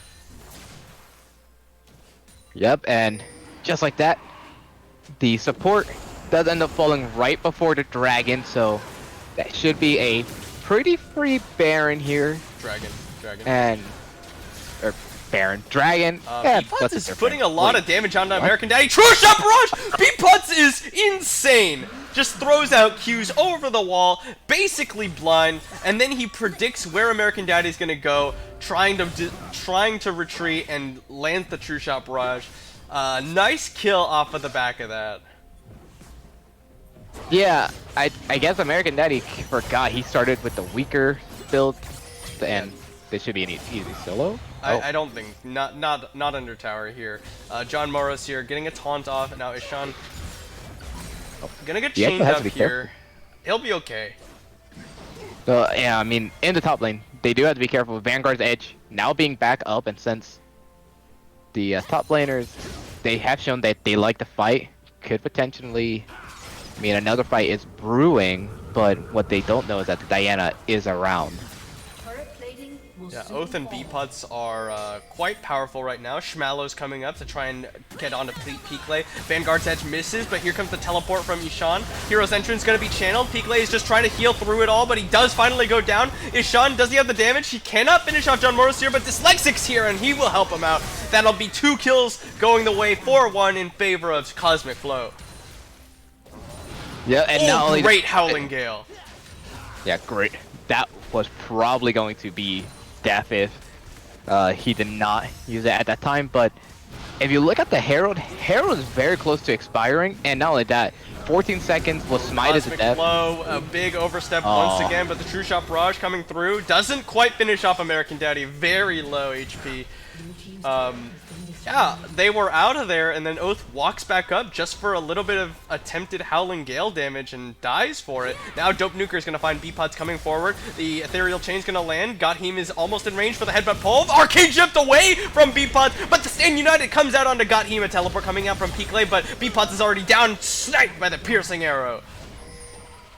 Yeah, the Stand United as the perfect response to the teleport being channeled means that he is going to be just fine. No one ends up dying, and you know, B-Putz definitely did his best to at least secure 1 kill there, but unable to, and Schmallows has to be careful here. On the Schmallows, but I think he'll be okay. Oath is coming in for some vision, just gonna slow up John Morris here. A little bit of damage from Dyslexic as well as the bowling ball will connect. Trying to push in on this mid, but not really too much for them to get. They did pick up first tower in that top lane thanks to Piclay and Dyslexic being able to take out John Morris here. Yeah, and well, Sisping's coming out, but I don't think yeah, He got wants the to crab, beat it he'll be or out of there. support people. Yeah, at least he got the crab. That's why the assist picks were being called out. Just like, hey, I want to get this crab, please. Oh, are they actually gonna die? This Chain of Corruption has been invested. Gotheem doesn't go for the headbutt pull, just ends up taking a few tower shots. A little bit optimistic, I would think, from American Daddy to invest the Chain of Corruption there. He was pretty deep under tower with not really anybody who could tank it long enough to get through an Aftershock Galio. Yeah, and Diana Oh, but at Gotheem the still wants red it now. middle, no. Ishan Justice Punch is interrupted. Headbutt pull comes out. They're going to do a ton of damage onto him. Ishan's lasting for a very long time, gets the shield. Now Pikley is flying around the fight. Moros here goes down. True Shot Barrage flies across for a little bit of help. Gotheem goes down. Pikley is tanky enough to survive the tower shot, but Schmalos, dude, nice disengage from the Monsoon from Oath. That was the biggest time for the Monsoon. This is what I was talking about earlier in the draft phase. The Monsoon, the perfect disengage tool on Shmalos.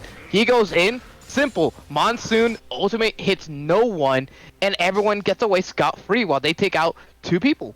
Yeah, great play from Cosmic Flow's bottom lane this game.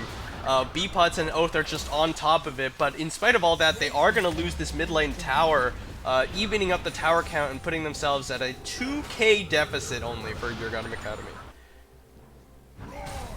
Yeah, Urgottem Academy, obviously, for the first time this series, is on the back foot, but they're at least making these plays that make sense. They're staying calm, they're staying normal. They're like, alright, if we can't fight them on the full front, let's at least try and make some crafty little plays, get a tower, get a kill, get something, and now get ready for this next dragon, which is going to be the Mountain Dragon, and you can already tell a fight is definitely going to be a brewing. Yeah, both teams really want to secure these dragons early on. It's 1-1 so far, so no team is on the fast track towards that Mountain Soul. Everyone just trying to secure some vision. B-Pots is a little bit farther away than I think that Cosmic Flow would like. As John Morris here potentially coming in for the flank, but he gets stunned up, and now he's getting focused down. He went way too early! John Morris here with a little bit of a misplay there. Oh, absolutely, and now... Looking for it. Ishan goes in with the Justice Punch. Chain of Corruption goes wide from American Daddy, and all those ultimates burned, as well as John Morrisier's death means that this is probably going to be a Cosmic Flow Dragon. Stun over the wall from Pikley. Howling Gale comes across, and now he's going to follow through. Schmalos gets taken by the Keeper's... Blade's Edge.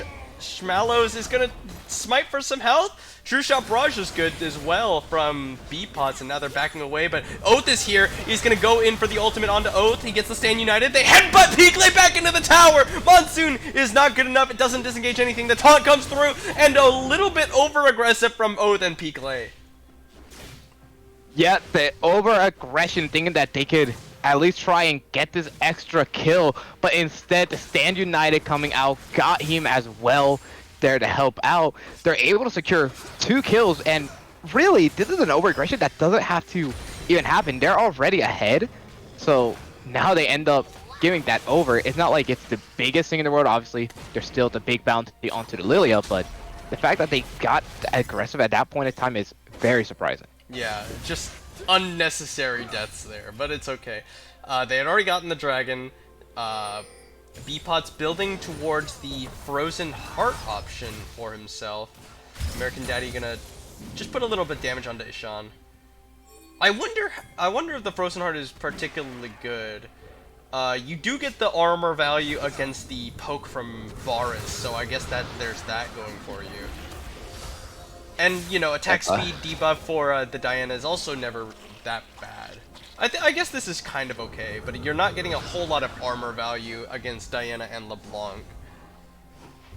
Yeah, I just think it's more so that he can stay safe, obviously. You know, the amount of mana and armor it gives is pretty nice. Right, but Diana and LeBlanc LeBlanc do magic damage, so it's not super valuable against the people who are actually going to try and kill you. Schmalos is... Well, there's also American Daddy. Schmalos actually goes in, doesn't land an ultimate on anybody.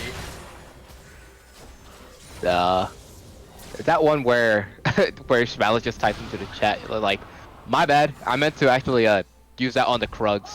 Sorry. Alright, But you've got American Daddy pushing in on that bottom lane. That tower is very close to going down here. They're sending Ishan to go down and respawn to him as the rest of the team tries to push down on mid lane. It looks like they will be able to get it if Beepot just autos it. There we go. I mean, Beepot's just there to poke away, make sure nothing funny happens. Smallows obviously finally back, but they're making their way into the jungle of Urgottem Academy, and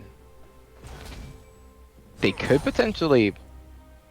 Okay, they're not going to, but I was thinking that they could actually go for a tower dive into this bot lane to secure 1 kill. Oh, they're definitely It going is to. American Look at Daddy. who's coming down Oh, the jungle. oh, Oath is going to get the slow. Oh, a ton of damage comes out, but the taunt is good, and American Daddy does get the stand united, but it's not enough. Oath is on the run out of their Proto Belt, and the Monsoon coming out trying to keep himself alive, but Schmallows will just third auto him down. Schmallows is going to... yes, there's enough damage from Dyslexic DOTs. Double teleports coming out, and Beepots is now on the other side. Peakley forces the flash out with the use of that stun. Beepots arcane shifts back towards his team, and that's going to be a 2-for-1 in favor of Cosmic Flow. Yeah, and Cosmic Flow are playing this so well, obviously. Oath was able to live for so long, being hit with so many abilities, that Schmallows But pulled from Gathim into the taunt, but that's a good Vanguard's edge. Here's the hero's entrance to keep himself safe. Gathim goes, throws down the locket as well as his ultimate. He's living for a long time, but it's not going to be long enough. Beakley gets a stun on the John Morris here. They're not going to continue the dive, but good team fight by Cosmic Flow. Beepot just continuing to throw down skill shot after skill shot as Dope Nuker looking for the potential assassination, but he's got to make his way through the bullet hell that is this Ezreal. Absolutely, and you can already tell they don't want to be stepping up to this, and obviously Oath playing the good old bodyguard, but Gathim thought he could at least get a pick onto the Ezreal. Unfortunate that everyone else was still around, which should have been pretty obvious, but because of that play make, they end up securing 1 kill. They're not punished anymore other than that. They keep the tower, and looks like now it's just going to be preparations for the next mountain dragon. Yeah, a dragon coming up in about 15 seconds.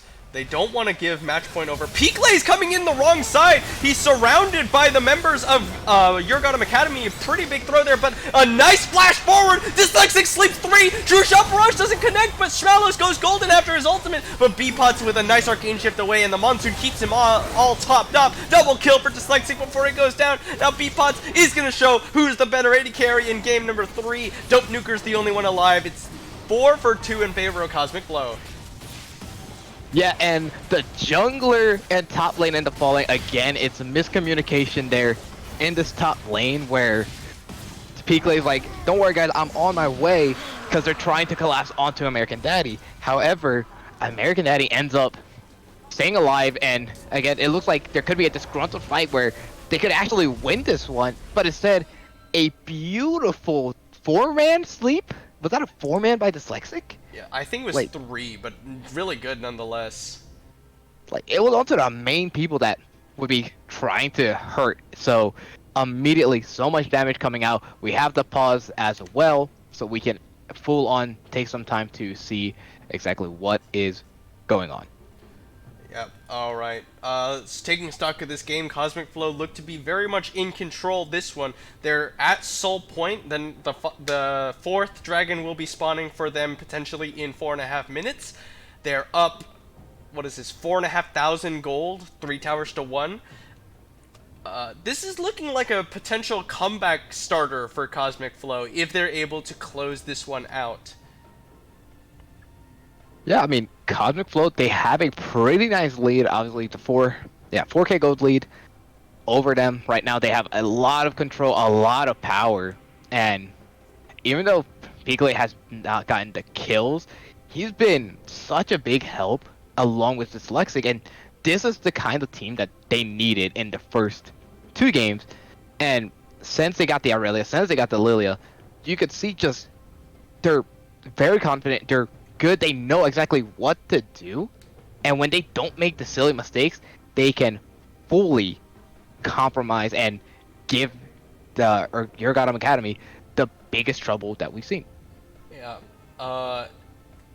Granted, Schmallows is actually surprisingly not as behind as you'd expect. Obviously, with 10 kills, Dyslexic is going to have probably more gold than him by a fair margin. Yeah, about 1,500 gold is the lead for Dyslexic over Schmallows. But he's not like a weak Diana. It's just a particularly strong Lilia. I think the main thing is that Beepots and Oath are playing incredibly well this game. Yeah, I mean, what can you really say? Beepots and Oath, they were able to do so much early on to really help Beepots get ahead. Obviously, just a small minor mistakes of sticking around, getting triple ganked in a row. Not the best feeling, but every time they're able to take out American Daddy, they're able to take out Gotti, man. Because of all those opportunities being made, they're able to get this Ezreal online a lot faster than what we had happened earlier on. Not only that, but the Galio as well taking up and really being a big distraction, helping with the taunt as well. It's really giving them a good fight. Alright, so we are back into the game. I think we didn't see a countdown timer, so we will probably get that little spectate bug. But don't panic. It's just the way the game works. Yeah, there you go. Yep. All right, guys, time to panic. Time to panic. We don't know what's going on, but not right now. The only person that I think Cosmic Flow has to be extremely wary of is Dope Nuker and Schmallows. Dope Nuker being, obviously not killed quite yet, so he can still one-shot the Ezreal if the opportunity is there. I don't think there ever will be the to opportunity, really, though, because you've got so much protection between Ishan and Oath just being peel and shield bots for him. That is true, and not only that, but every time Oath is like being engaged on or something like that, you always see Oath right next to Ezreal in these team fights, so it's not like going on to him is gonna help out, because the minute she goes on, she gets shoved away. So, not a whole lot done. Throwing out the bowling ball will get booted out by Gottem. Chain of Corruption goes straight down the middle, but now Oath potentially gonna get sniped by American Daddy after the damage comes out from Dope Nuker. A random kill goes their way, and now Dyslexic might potentially be caught here. The ethereal chains will connect, but Peaklay's here. Going golden is Dyslexic. Here's the teleport from Ishan. They've got the stand united as they deliver, and John Morris here, but the taunt does not connect. Knocked up from Peaklay is immediately. Now American Daddy's the focus. Schmallows goes in with the ultimate. Peaklay goes down. A big true shot barrage. There's a ton of damage as well as Dyslexic just spinning around on top of the enemy team. Dope Nuker's the only one. He'll finally get shut down. It's 2 for 5 in favor of Cosmic Flow.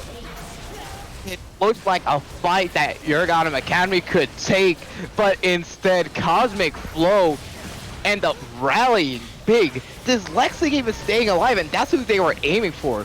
The TP from, or not even TP, Peaklay coming in, gets a good Vanguard's edge, and is able to dance around. Obviously, they immediately use so much. Schmallows using the Moonfall being the biggest thing used, which is a big question mark, because why use a Moonfall onto a target that is right in front of you? You can easily secure it. Then they line up, they get taunted, true shot barrage, spin, and win. Yeah, just how much damage Dyslexic and Beepots are putting out right now is entirely the reason they won that fight. Dyslexic just, his Qs just annihilate their health bars after the sleep. The true shot barrage comes out, just soften them all up for it. Really great job by Cosmic Flow to turn what looked like a really bad situation into a Baron for themselves. Yeah, and now you can see they're just making sure that they can at least posture around this dragon, get some vision around for when it is up. They will have the Baron for a few minutes as well, so I imagine they'll be pushing out this bot lane here, and maybe even going for a mid lane turret if the availability is there.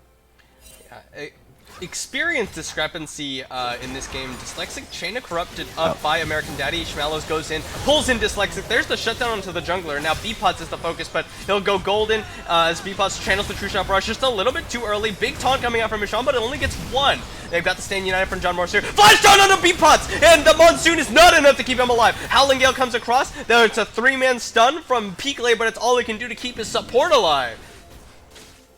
Yeah, and this time it is just a jungler and the ADC stepping up way too much, and you can see immediately Urgottem Academy said, all right, let's push into his mid lane as much as we can.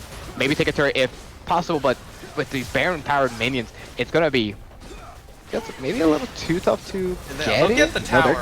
Sean is by himself here. He's gonna get knocked up and taken down. Maybe not. Oath is gonna come in. Hero's entrance just used to dodge the chain of that was really cool looking. But the piercing arrow comes across. Not enough armor for Sean, and that's another kill going the way of Urgottem Academy. But Picle with the Baron buff. Just kidding. He doesn't have the Baron buff because he died in that last fight. But he will get that bot lane tower regardless. Yeah, so they do end up trading the towers, the mid lane. Inner tower being traded for the bot lane outer tower. It is very interesting. Why especially teleport there? There's so many picks. I That guess was they an imagined odd that there's gonna teleport. be the I guess, dragon. Yeah, that must be it. He wants to be here for the dragon since Ishan is not going to be here. No hero's entrance, no teleport for Ishan, but they will secure themselves the soul if they can get this one, and it looks like it's going to go uncontested. Mountain Soul is huge for the side of Cosmic Flow. Yeah, and this time it's just resetting at a bad time. They should have known that the dragon was gonna be up. They potentially could have even taken that fight since, like, obviously the monsoon is up, but if you bait out that monsoon, Shmallows can get in, can stay onto B-pots and pop him, and even dyslexic. So interesting call to just reset instead of be like, you know what, let's at least try and fight for this dragon. Okay, but, you know, it's significantly less likely that anything random like that will happen now that Mountain Soul has been secured for Cosmic Flow. They are still up 4,500 gold or so. They just need to close out this game from here. Yeah, I mean, if they can close out the game, they'll be just fine. And hopefully they don't end up making any big time miscues or really just any kind of big accident, because we saw what happened at the last time that they made a mistake. They were punished pretty heavily. They lost every Baron buff, so Alright, John Morris here fighting Picle, but Picle for sure wins out on this one, but you've got Shmallows here to back him up. Picle gonna take a lot of damage, but he's just healing off of John Morris here, but it's not gonna be enough, and the rest of the team shows up just to make sure. It's gonna be Picle going down. Now the Howling Gale comes across, Dope Nuker gonna come forward, looks for some chains, just gonna connect a little bit onto Ishan there. yeah, but the Moonfall is down. I don't know if that's been communicated that Moonfall is down, so they could like take this fight and potentially even win it since Diana's Stand united from Shmallows as they go in, but they get Justice Punch immediately. John Morris here taunts. Oh! Flash away from by B-Pots. I'm not sure if he needed to there, but a nice attempt. Oh, that's a two-man sleep coming out! Chain of Corruption to try and stop this one. Monsoon tries to keep Shmallows out of the fight. Dope Nuker gets in. Oath is gonna go down. Now Dyslexic is in the middle there, but he's not doing enough damage, but he'll turn it back around, put down some damage. Dope Nuker goes golden, so does Dyslexic. Beatpots is untouched in the fight so far. They're just trying to zone him. Ishan gets in there. Shuts down John Morris here. American Daddy autoing as best he can. The piercing arrow is good, and all of a sudden 3 members of Cosmic Flow go down. Yep, and this time it's once again a mistake. You do not have your top lane there, who's Vanguard Edge, even though it's fair to say, has Picle been able to do a lot just in team fights? No, if you're looking at Corruption kills. has been invested. Are they going to focus down Picle? He's going to get headbutt pulverized. The chains have been broken. Shmallows doesn't land an ultimate. B-Pot swims away. Picle goes back in. Gets in there. Takes out the jungler. Takes out the AD. And there's the Aurelia finally popping up. Yep, now has a Asterix gauge and is ready for a fight. They were all so low when they decided to engage, and Guardian might be dead, yeah. Is it just fair to say that both teams just making mistakes when they've been able to cut this lead down or make the lead even higher? Both teams have been making some odd overstays or over-aggressions, but right now the ball is in Cosmic Flow's court. They're going to start up the Baron with 5 members crowding around it fairly soon. John Morosir is going to come up, and so will Dope Nuker, but Shmallows, American Daddy, and Gotham will not be here in time, and this is going to be another Baron going the way of Cosmic Flow. Yep. this time, they're hopefully should be playing just a little more safer.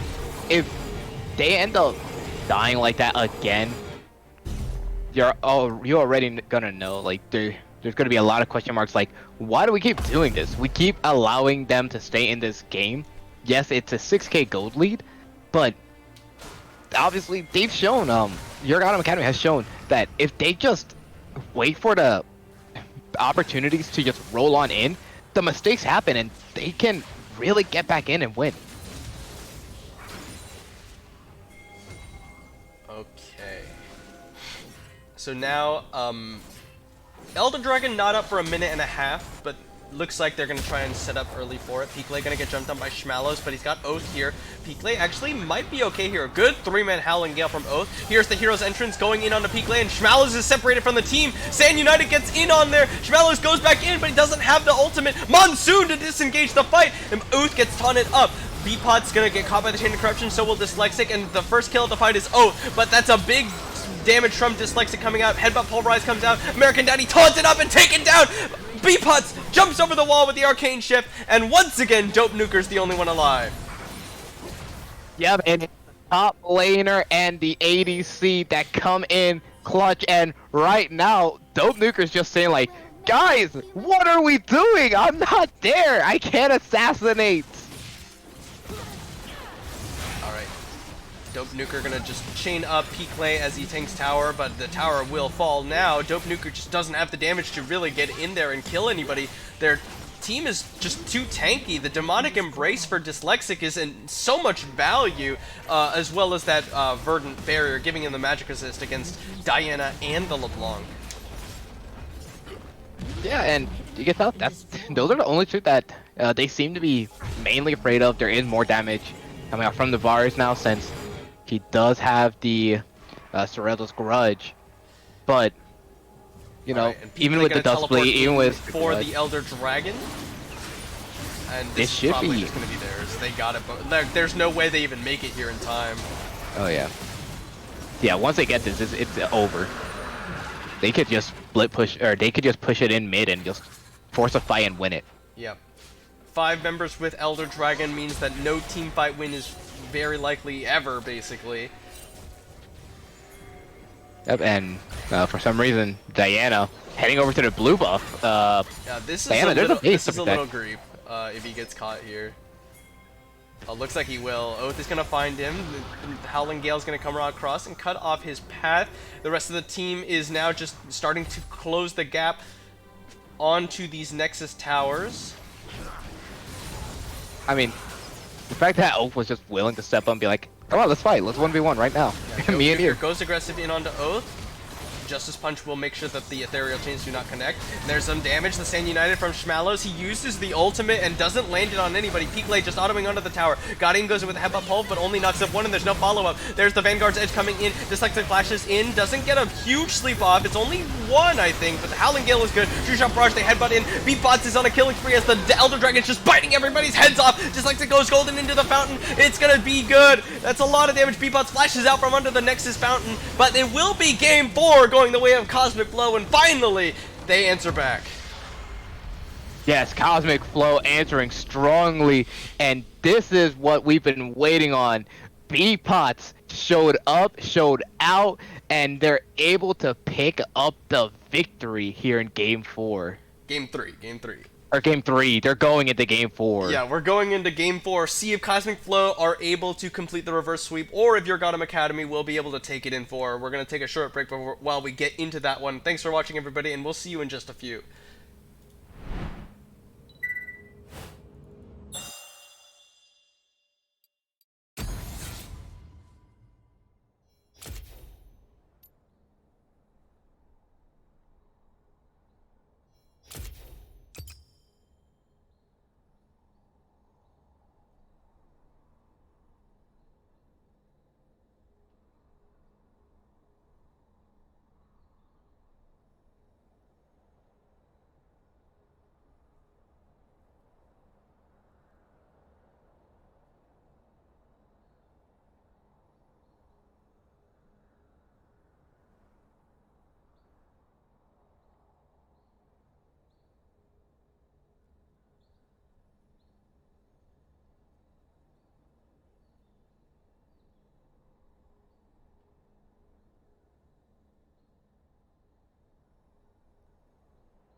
Internet, hello, and welcome back to our coverage of the GRLCS Summer Gold Cap Finals between Urgottem Academy and Cosmic Flow.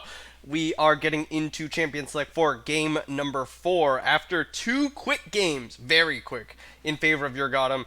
Cosmic Flow have answered back in game number 3 off of a very good performance from Beepots and Oath. And of course the rest of the team as well. Dyslexic also had a quite good game.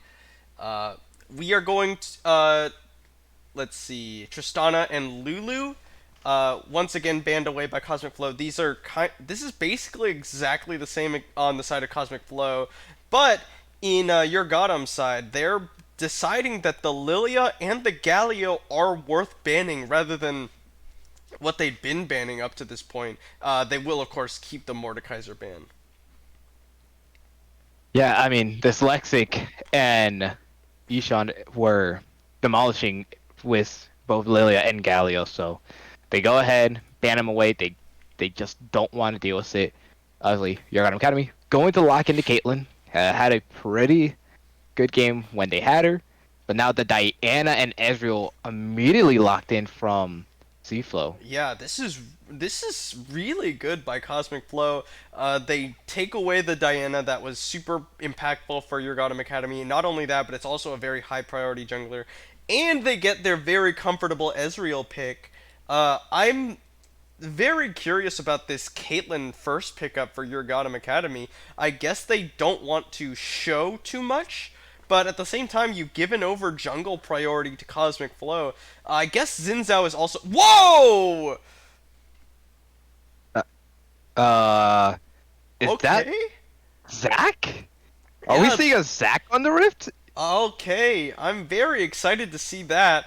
Not only Urgottem Academy also lock in a very strong bottom lane in the form of Caitlyn Morgana. They'll answer back with a very successful bottom lane from game number 3 in Ezreal Janna, but Zac is something that we haven't seen in a little bit. I've heard it's actually fairly decent as far as junglers go. Obviously, Zac scales incredibly well, but his clear is not like too bad after a few recent buffs to his ability to clear. On the other side now, Cosmic Flow are going to take away Yasuo and Fizz, champions from presumably Dope Nuker in the mid lane on the side of Urgottem, and they're happy to take away the Irelia. They thought that Piclay had a good enough performance that it's worth banning away. Yeah, I mean, they ban away the Irelia as well. Interesting that C-Flow decided to ban the Yasuo. I think you I don't have think to we ban would the have seen Yasuo one. here. Dope Nuker have shown that he's willing to play it, and they've already got a Zac. That's so much power if they let the Yasuo through. So I think very good ban on the side of Cosmic Flow to ban away that Yasuo. They'll take the Dr. Mundo again. This is a blind pick top lane for Piclay, but seems like something he's fairly comfortable in.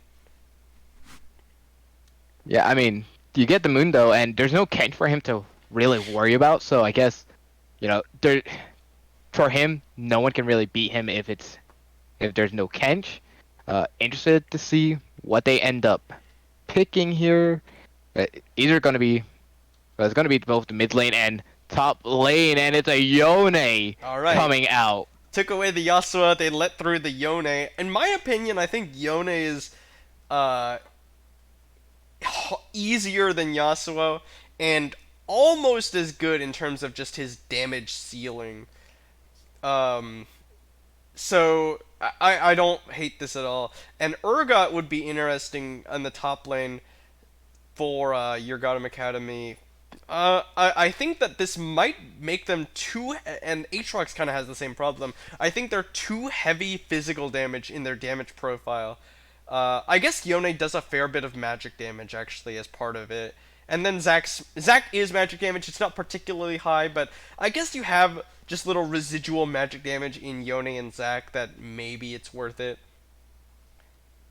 Yeah, but when you go ahead and lock in the three big dealers of 80 damage, Ezreal is just there to be like, all right, I can now do just a Frozen Heart after I get my main item, and we got set. we got set out here onto the Rift. Yeah, so it's gonna be set. Uh, I guess it could be Diana mid, or it could be set jungle. I don't think set jungle is very good. But It I might be get. set mid. Well, if it's set mid, then it's. Oh, I see what you're saying. Yeah, set mid, Dr. Mundo top, Diana jungle. Okay, I could see that too. Yeah, I mean, it makes sense. Diana, you obviously want to have her in the jungle over the set. Set has been seeing more mid lane action, and you know, I guess a Yone who is a I forgot what it's called, a close range matchup minus his Q. Hmm. Set will be just fine in that lane, and he can walk up, he can get CS, and if Jones does end up charging at him, dealing some damage, the Haymaker obviously will come in and will deal damage as well. So he gets shield, he does damage, and he'll be just safe in the lane. Yeah. This is quite interesting from both teams. The mid match adaptations in Champion Select. I quite like both of these team comps. I think Cosmic Blow has a good amount of damage coming out of Ezreal and Diana. Set and Mundo are not like the highest damage dealers, but they're definitely no slouches, of course. Um, and on the side of Urgottem Academy, though, you've got very good scaling. Urgottem Academy is definitely going to scale incredibly well between Yone and Zac. One of the some of the better scaling damage dealers in the mid and jungle role or jungle tank role, respectively. Zac's damage as a tank is super high, and then Caitlyn is it's Caitlyn. It'll be okay. Yeah, I mean, she should be pretty fine in this matchup. Obviously, with the Morgana there, the spell shield will keep Caitlyn safe from a Diana or a Set trying to pull him in. But uh, other than that, I guess you can't go too wrong with either the choice. It is going to be Set mid. So uh, again, I think this might come down to just who can execute better once more. Yeah, and there's an interesting thing to note is Zac would normally be pretty hard countered by Janna. It's very easy to just Howling Gale, interrupt the Elastic Slingshot as he's coming in. But you've got Morgana on your team, so you can Black Shield the Zac as he's flying in, and then he can't be interrupted.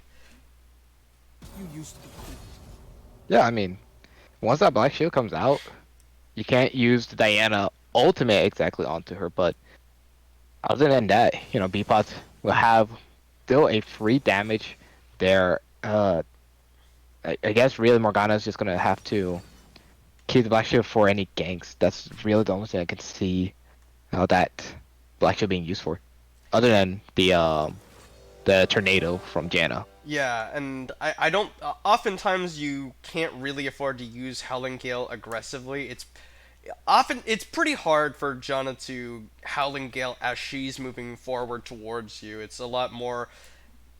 Uh, it's a lot easier to hit on champions that are coming towards you. Janna's a lot better at kiting, and that's kind of goes quite well with Ezreal. On the other side, Caitlyn Morgana, they're pretty good at just like landing CC combos between Trap and Dark Binding.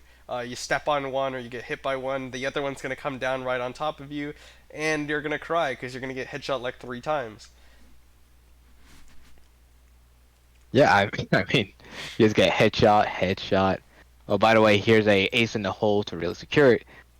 But with the Janna, obviously, if the ace in the hole does come out, the Monsoon can be used as a heal.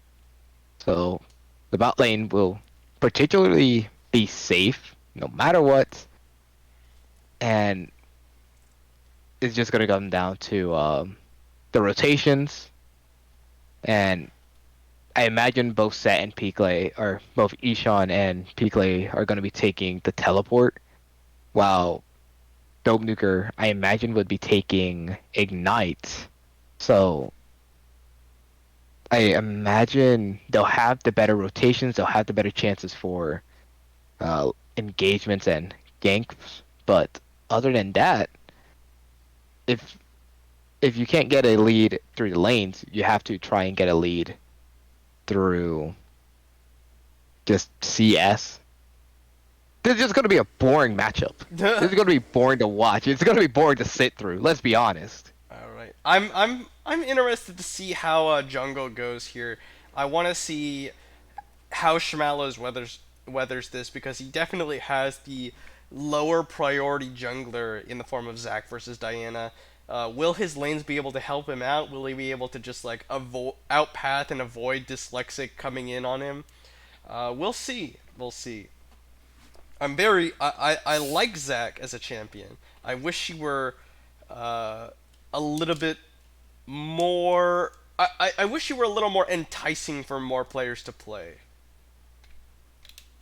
Yeah, I mean, it would be nice.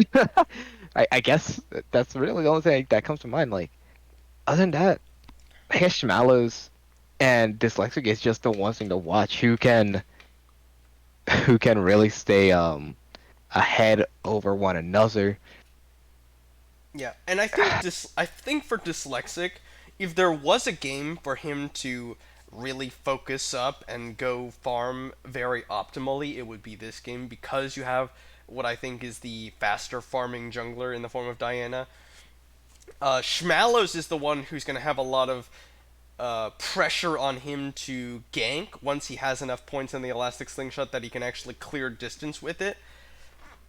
So all you need to do is make sure that you're farming efficiently, getting ahead in that way, very reliable, very efficient, and then maybe you can go for some counter ganks once you're strong enough to just straight up annihilate somebody with your ultimate, for instance. Hmm. Yeah, I agree. Like, if if it comes down to the team, I'm just gonna talk about the later stages because when you get to the later stages of the match, it's gonna be can Yon end up hitting a big ulti? Can Dyslexic get a big ulti? And if Schmallows goes in, is Ishan just going to go ahead and just showstopper him straight into the rest of his team? And if it's the tank Zac, which will most likely be it's it could potentially be very devastating. Yeah, if he gets a good showstopper off, like not only does he deny the Zac engage, but you also get a huge amount of damage on whoever you hit with it. Uh, but again, the Black Shield will be key for Gotham if he's able to Black Shield, make sure that the Zac gets an uninterrupted engage. It will be really hard for Cosmic Blow to play around. Yep, and well, immediately we have a pause coming out. This Yeah. is I don't think this is how you would imagine it. I hate Okay, I so hate how American Daddy goes cull as this. I don't think it's I think if this were disrespectful. I think if this were like it's Ezreal Janna, they're probably not gonna pressure you. But with the way they've been playing, I feel like he doesn't like he's disrespecting too hard. I mean, it's very disrespectful, but it also shows you just the amount of confidence that he has on Yeah, this but Caitlyn. he's So, died level 1 or 2 in all 3 games. So I mean, that's fair. That's fair. And against the Ezreal, it's kind of scary. So this is what I'm getting. Okay, this is from what I saw of the chat. They they took a pause to listen to Mingo's rap. That uh, is what has been said. I see. This Both teams is agree. quite a sizable waste of time in that case. I mean, look, we need a concert somehow. It's a pretty hype occasion, so they're just like, all right, might as well, right? I guess. Anyway, we're back in the Oh, game now. we're gonna have a spectator bug. Oh, I don't think so There, because we saw the timer come down. oh, I didn't even see timer on my end. Timer was not even on my end. Oh, maybe you'll see the bug then. In any case, this is for I don't game want number that. 4. Urgottem Academy on the blue side with John Morris here on the top lane on Aatrox. Schmallows in the jungle on Zac. In the mid lane, it's Dope Nuker on Yone, and in the bottom lane, American Daddy and Got on Caitlyn Morgana. Yep, and on the other side we have Seaflow. We got Pikley as the Mundo in the top lane, Dyslexic as the Diana in the jungle, Ishan as the set mid lane, and Beepaz and Oaf will be manning the Ezreal Janna bot lane once more. Okay. Let's see how this one goes. Got him at... Yeah. Very interesting here. What is? Oath went for Ignite in this bottom lane, which I think as Ezreal Janna, you are probably the less aggressive bot lane, so I think Exhaust would probably be better. Not only that, but Exhaust is going to be better against Yone as well. I guess Ignite is good because it's Grievous Wounds, and that matters a lot against all 3 of the top sides. Zac, Aatrox, and Yone are all going to have a ton of healing in team fights. So Ignite is actually... I take it back. I think Oath probably made a decent decision to go Ignite here. Yeah, I mean, overall, when you have Ignite as the support, it obviously shows that you have confidence that you guys can get a lot of damage, obviously. Janna's damage on her Q is dumb enough, especially since it gives a slow, so that's just free poke. The W is the slow. Oh, wait, what is it? That's the W. It's W? Okay, the W. My apologies. I'm still getting used to Janna's. Alright, Dope Nuker hits level 2 first. Gets a good trade onto Ishan and dodges away from the Haymaker. Yep, and we can already see just the amount of pressure the Yone does put onto Ishan here with the Q. Level 2 hit by Got and American Daddy first, but no skills available. Good Dark Binding. American Daddy puts down the trap underneath B-Pods, but a little bit too late. Where is the trap, actually? I had in no the idea. top lane, a First solo blood. kill for Pikley. American Daddy trying to auto in. Oath is going to throw it on the Howling Gale. Oh, he doesn't have trap. It was net. My bad. I thought he had trap. Oh. Okay, so...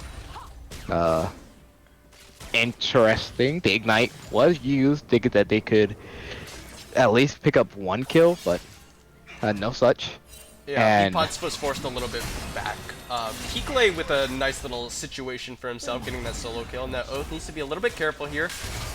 Ishan now going aggressive in onto Dope Nuker, who's now very low and forced away. Yeah, I mean, now he could be as dangerous as he wants, or kind of as dangerous as he wants. He just runs up, just, alright, if you want to engage on me, I now have my E, so if you come in, I'm going to at least give you a trade that is just as deadly. Alright, Dark Binding goes wide, Oath putting down a little bit of damage, but he actually takes a huge amount from that Arcane Comet Tormented Soil combo in return. Needs to be very careful, I think a headshot might just kill him. I mean, it definitely has the chance to, and we're about to... Schmallow's now getting jumped on by Dyslexic, but he's out of dashes. They're just going to try and secure themselves this Scuttle Crab. Yeah, I mean... Schmallow's actually got in there and Smite stole it. It's really big. Wow. Good for Urgottem there to secure that crab. Yeah, Dyslexic just thinking that maybe he wouldn't come back, but instead does come back, gets the Smite there, and we already see... Oh, and now he's coming in bot lane. Oath has already used the shield as well. Howling Gale doesn't quite have the angle, but he'll flash in, and B-Pods now tries to go for a kill on the American Daddy, but he'll be probably dead here. He is definitely dead. Oh, but here comes Dyslexic, gonna dump in, dash onto Got. A double dash will come out. Exhaust, he gets pulled back in by the stretching strikes. Do they have the damage to kill him? Elastic Slingshot gonna connect onto him as well. Trap is too late, but the Piltover Peacemaker will finish the job. Yeah, and this is just scrappy fighting. They should have known that Zac was definitely down there in the lane and could potentially go for a gank. Instead, they don't respect it. They end up dying, and While Dyslexic does come down to at least get one kill, he trades a flash and ends up dying as well. Yeah, Dope Nuker does get a face breaker onto Dope Nuker, but he still definitely loses out on that trade. Yeah, I mean, this is just going to be the normal trade of it all. Just how this mid lane will be for quite some time.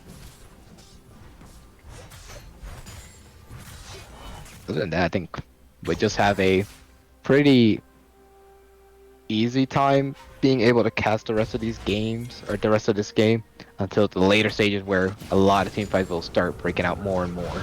Yeah, things quieting down a little bit. Dyslexic actually going for an early dragon here.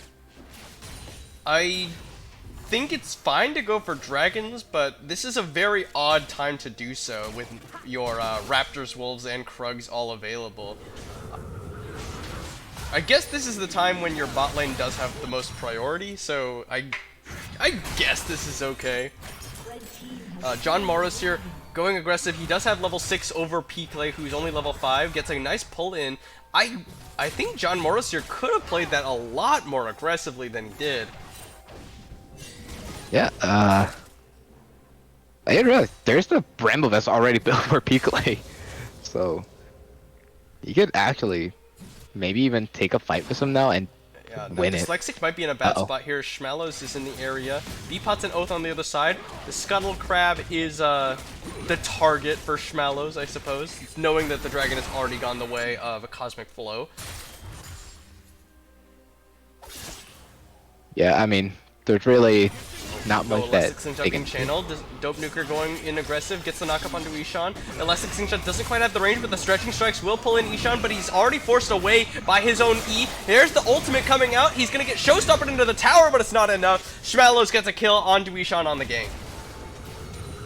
Yeah, I'm very surprised Ishan doesn't end up flashing out of the ultimate from Yone. Instead, gets hit by the Fate Sealed, and that was quite literally what happens. Fate was really sealed. Yeah, and if Ishan flashes, he's fine. Behind camps and EXP to Zac. Granted, of course, he got the dragon, but I think he could have been a lot more efficient with like the order in which he does these things. He definitely Dark Binding gonna connect onto the Janna. Do they have the... Oh no, American Daddy's too far away to get a trap down underneath him. That would have been death if American Daddy had walked up at a little bit earlier. Yeah, but... Oh, good Dark Binding is going to connect now onto B-Pots. There's the exhaust onto him. The trap is chained up. Pills over Peacemaker and the headshot! American Daddy on a killing spree. Yeah, not the best time to step up when your support is backing away. This is, yeah, this game's not looking too good early on here. Yeah, Dope Nuker going aggressive. Nice dodge on the Haymaker onto Ishan. Getting a decent trade-off, but Ishan with those double cloth armors is doing a lot of work at negating a lot of that damage. Here we go. His last slingshot from Schmallows is good. Stretching Strikes pulls him in onto the minions. He's going to have to flash back in towards his tower as the Haymaker is not available just yet. Dark Binding goes onto the minion. Oath going to take a ton of damage! Ace in the hole, saved by the Summoner heal, and Oath is just playing way too aggressively this game. Yeah, they cannot be stepping up right now. Obviously, the Shein is a big pickup for the Ezreal, but at the same time, if you just step up like that, so much damage coming out from God, him, and American Daddy, and they can easily just pop you like that. Yeah, and they're actually going to go for a dive onto Ishan here as Schmallows just goes in with the Elastic Slingshot. Happy to tank that one up, but Dope Nuker's the one who got tower aggro, unfortunately. Beakley teleports in, not in time to save Ishan, but it will be Dope Nuker going down. A little bit of misappropriated tower aggro. Yep, and that's just because he ended up hitting him with the rest of his Q. Once that hit, it was automatic that he was going to be taking tower aggro. Did not get far away enough before having to secure the kill. But nonetheless, I think that's still a fine trade. The Brown Vest is now built onto the set, however, so he will have to be... I think that these double Bramble Vests for the tanks is actually quite good. Like we said, there's a ton of healing between Yone, Zac, and Aatrox. And it's physical. A lot of it is physical damage. A lot of it is auto attack based. it's a great pickup. And now Ishan going to go aggressive on the Dope Nuker. Does get the pull, but not the stun off of the face breaker. Yeah, other than that, sorry, give you a second. Ooh. Other than all that, you have to take in that there are the executioners also, executioners calling being built by John Morrissey just so that he can actually win a little better in this top lane against the Mundo. Yeah, and I think he's actually doing quite alright as far as trades go. He did die early on, but I think he's, in spite of that, been winning trades here. Schmallows clearing out of ward as Dope Nuker goes aggressive in onto Dyslexic, throws down the ultimate. Dope Nuker does have his ultimate available if he wants it, but Schmallows is the one who finishes off the job. Haymaker is used from Ishan. Now Schmallows and Dope Nuker ready to go back in, but they'll back away here. American Daddy and Godheem just pushing in on this bot lane tower as Dyslexic going down means the Rift Herald is now in the hands of Urgottem Academy. Now Peaklate going in with the ultimate, trying to fight in onto John Morris here. He's got Schmallows though in the backside. John Morris here flashes in for the knockup. Stretching strikes are going to pull him back in, and John Morris here gets another kill for the side of Urgottem Academy. Dark Binding sidestepped away by Oath. B-Pot's coming forward, looking for a little bit more damage. That'll be the end of that. Pillar Peacemaker nicely sidestep, but the Dark Binding forced the flash out. American Daddy going in for a lot of damage with the 90 caliber net headshot. Oath needs to block it, flashes for the block, but that means he's gonna go down to the headshot, and American Daddy flashes for another auto. Just straight great play from American Daddy. A Dark Binding makes sure that Dyslexic can't get in, and B-Pots and Oath just end up dying. You try to be the hero, but instead you give a bigger lead to the Caitlyn, who's 5-0-1 and has the Gale Force online now. And this is tragic, just what we're seeing here in this bot lane. They're doing what they can to at least play from behind, but it's so much. Dope Nuker trading in onto Ishan. Feels like he's not doing any damage, but here comes the elastic slingshot from Schmallow. Stretching Strike's gonna pull him back in. Does he have the Haymaker available? But he doesn't get the chance. He's just chain CC to death by the Zac ultimate. Here we go. Now he's going aggressive in onto Dyslexic. The dragon did go the way of Cosmic Flow, but Dyslexic dies before his ultimate comes back down. Yeah, not a great call to. Oh man, and now Oath is in trouble. He's gonna get caught by the elastic slingshot. He shields the tower instead of himself, and now American Daddy's getting aggressed on by B-Pot. True Shot Barrage comes out. He uses the Summoner Heal to try and survive. Hides behind the minions, gets the help of his support here. John Morris here, just desperately trying to survive under towers. Peaklate goes aggressive, going for the dive. He doesn't have the damage. He dies to the tower. This is disaster for Cosmic Flow as B-Pot even dies bottom lane. This is not good. You guys are trying to take these fights that are so weird. I mean, first of all, good by B-Pots to actually try and 1v1 him, but then he ends up dying anyway, so he has to even fight from even further behind, and then just a weird tower dive knowing that the Executioner's calling is there, so okay, just a here bad we go. Dyslexic call here. to try. Dark Binding is good, and they're gonna be able to back away here. Black Shield's gonna eat the slow, but they're doing so much damage with the headshots onto Dyslexic. Now Oath is gonna be in trouble. He stepped way too far forward. Monzoom cancels out the elastic slingshot, but it doesn't matter. He just doesn't have the health necessary to survive. Cosmic Flow are just, honestly, they're just making solo cute plays that you cannot afford to do. Filter for Peacemaker goes in onto B-Pots. They're gonna have to back away here, and B-Pots is able to make it out of there. Ishan teleports in, gets the shutdown in onto American Daddy. The exhaust goes in onto B-Pots. Schmallow is going to use the Let's Bounce, try and survive here. Dyslexic pulls in Godheem, goes golden. He's going to die immediately after following back up. Stretching Strike's going to use, but Ishan gets the kill with the Haymaker. They're going to finish off the Zac passive. Shutdown goes that way. But the tower did go the way of Urgottem Academy. Yeah, I mean, a lot of bad calls throughout most of this match. Finally, they end up getting something that they wanted, so finally they're able to at least take a small lead there. Not gonna get the Haymakers, or not gonna get the Faith Breaker, so has to back away. Oath. Dope Nuker going for Oath. That's the target, and he gets him, and Ishan can't do anything to stop him. Oath is just, you know, he had a great game 3. playing way over aggressive in game 4. Yeah, this is not the same game of you have American to Daddy might lead have gone with too that. aggressive here, as Dyslexic is going to be able to get in onto him. American Daddy just kind of trolls away a kill. John Morris here going aggressive in on a Pikley, and now they're both popping their ultimates. Who wins out on this one? Pikley looks like he's going to try and kite it out with those cleavers, but John Morris here is just doing so much damage. He has so many dashes, but Pikley's able to run his way out back the other way. Yeah, and you know, at least they're able to turn that around. They get the kill. They don't get punished. So now there's the Caitlyn who's gone down twice, but Pikley's the target here. Last 16 shot, nice from John Morris here, breaks the spell shield, and then Schmallows lands directly on top of him with the elastic slingshot. Now Dope Nuker looking for a way in, gets a knockup, clears out the minion wave, and that means it's really tough for them to keep pushing here. Now Dyslexic gonna go aggressive and down to John Morris here. Will he be able to survive? No, he doesn't get the kill. That's not the kind of call you want to make. When you're behind, I understand you have to try and, you know, do something to help out and maybe even get a kill onto someone who looked like he could have been low, but you don't have to damage. You didn't go for It's the just Hextech, this just a a Rocket Bell or it's just anything solo like that. queue You went plays. faster.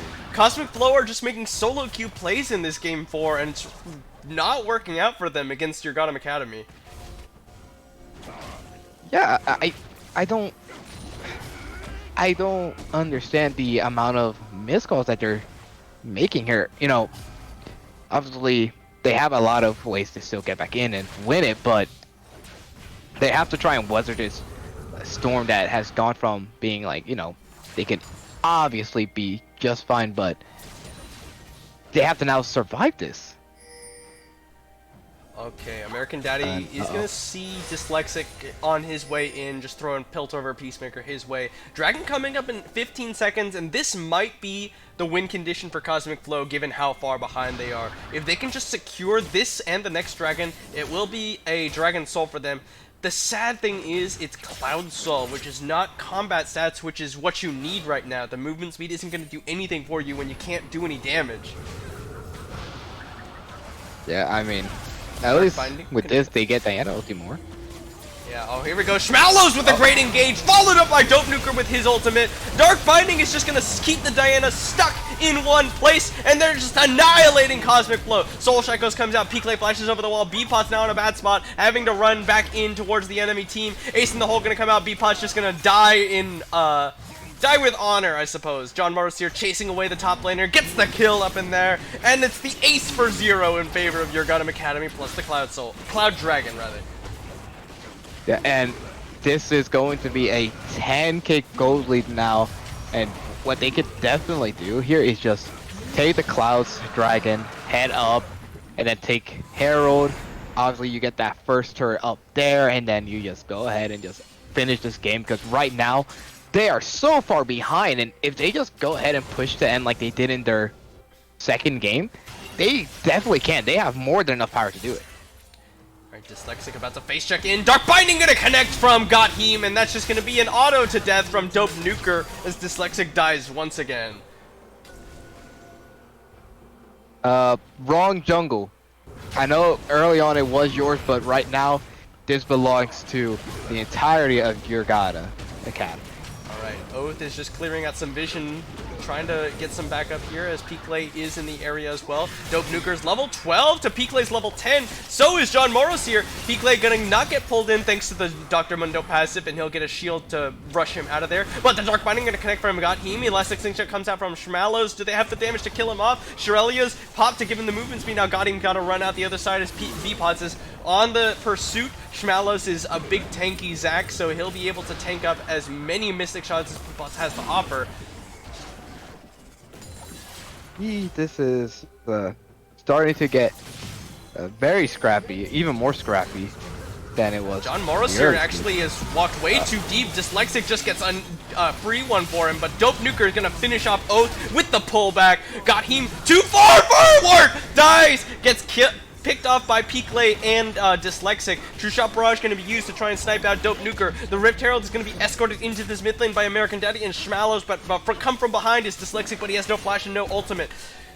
Ishan is pushing bot lane, just now took a recall. The Rift Herald charges into the mid lane, and Schmallows and American Daddy are able to walk out scot-free, just denying some more jungle camps away from Cosmic Flow.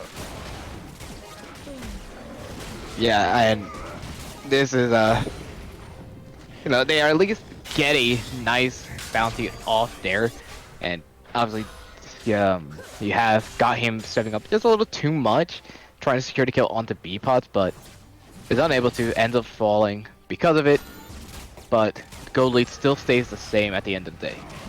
10,000 gold is the lead for Urgottem Academy over Cosmic Flow. If they win, if they are able to close this game, they will be the gold-capped champions of GRLCS Summer. Cosmic Flow, they're gonna need a miracle to come back in this game, and even then, they still gotta win one more. We'll see if they can do it.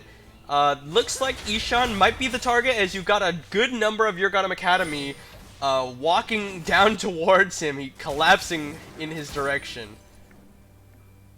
Yeah, Ishan is not in the best fight. Yeah, just finally he didn't even out. land the face breaker. Oh. And then the prediction from got him just to land the Dark Binding. That was too easy, but yeah, you a did see lot of immediately members devoted they start bot pinging. lane though, so they're gonna try and start up the Baron, but I just think they don't take it fast enough. They're gonna try, Dyslexic coming in, and they're gonna immediately call it off. Oath gonna try and run for his life, throwing the Howling Gale out to disengage as they run back towards their base, but here comes Schmallows. He's got a good read. Oath needs the Howling Gale is good, but Dyslexic goes in, gonna try and get an ultimate off, but he immediately gets headshot down by American Daddy. There's the Yone ultimate over the side. The Monsoon is not enough to keep them alive. American Daddy just autos him and headshots down the Janna. Peakley gonna go down as well, and now Beatbot's the last remaining member. Ace in the hole will finish the job, and it's gonna be another one. The delayed Ace as Ishan is able to respawn in favor of Urgottem Academy. Now it's their Baron to take.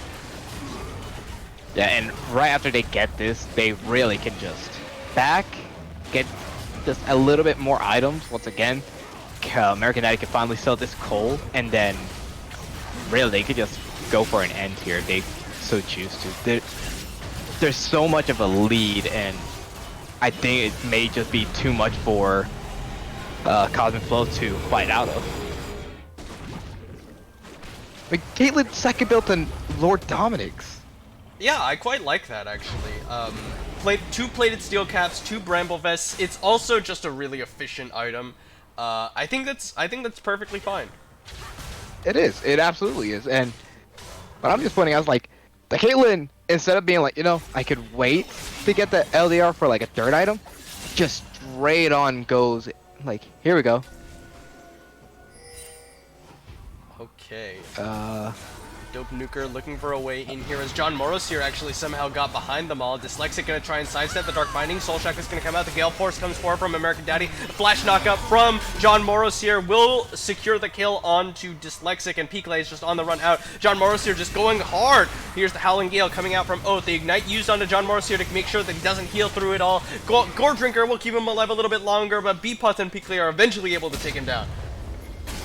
Yeah, there was no team to fight with him there, so. Oh, Ace in the hole! Not gonna be enough to kill off Peakley. That was way too close. Obviously, John ended up going maybe a little too close there. Oath, I don't know about this one. You're gonna just die here. Alright, Dope Nuker just like now in a 1v3 situation after Oath goes down. Peakley actually dies! Dope Nuker's just doing so much damage. He's got the Grievous Wounds, he's got the double crit chance. And now he's gonna turn his attention back onto that inhibitor. He got so rudely interrupted by members of Cosmic Flow coming in to hand him kills. Ishan gonna pull him in and to finish him off as Schmallow's just tanking up the tower so that American Daddy can come and get the headshot. Throws down the trap after the Dark Binding. They're gonna just chain CC down Ishan. It's the ace for Urgottem Academy, and they're gonna take an inhibitor in the bottom lane. There's an open one in the mid lane that they can rotate to immediately afterwards. Good Howling Gale interrupts the Elastic Slingshot. Schmallows is not gonna land the stretching strikes, but John Morris here pushed out by the Monsoon. The chains will be flashed away from by Oath, and now John Morris here on the run will get taken up by the tower and B-Pots. They've got the Shirelias running by Oath, but he just gets shut down by a headshot from American Daddy. Elastic Slingshot channeled, but will be cancelled out as 2 inhibitors have already gone down in favor of Urgottem Academy, and they'll back out with that.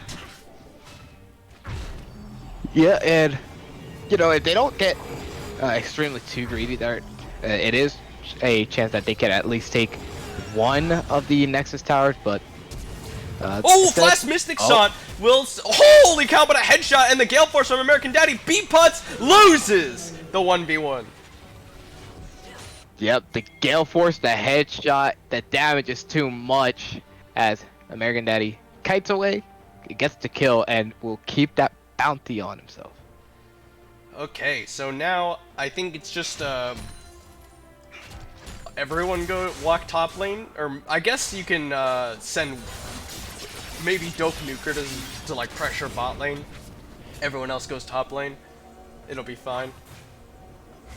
Like John Morris here doesn't have teleport anyways, so you might as well have him with the rest of the team and have Dope Nuker, who is seemingly the strongest 1v1 champion, or potentially 1v3 champion as it were, but Gahim's gonna find a pick onto Dyslexic. Dope Nuker's there to make sure that the kill happens, and this could just be it, as Oath is now found. He's gonna get caught by the ultimate from Dope Nuker. Elastic Slingshot comes out as well! Schmallows goes unstoppable, and now Dope Nuker just chasing in onto B-Pots will hop back to the Spirit. Schmallows not able to finish him off. He just... Unfortunately, he doesn't have the burst damage necessary to take him out. And now here comes Ishan from the backside. He's going to look for it, flashes in, goes for the showstopper, does as much damage as he can, but he gets exhausted at the right time for the Haymaker, taken down by Schmallows and Gahim. Now they're going to try and focus on peak lane. John Morris here has been having a very good time in this top lane matchup now. First Nexus Tower falls, the second Nexus Tower to follow. Urgottem Academy are going to take it 3-1, and they will be your GRLCS Summer Gold Cap champions if they finish the Nexus. There it goes. Yep, the good old gentleman sweep coming out as they 3-1 them.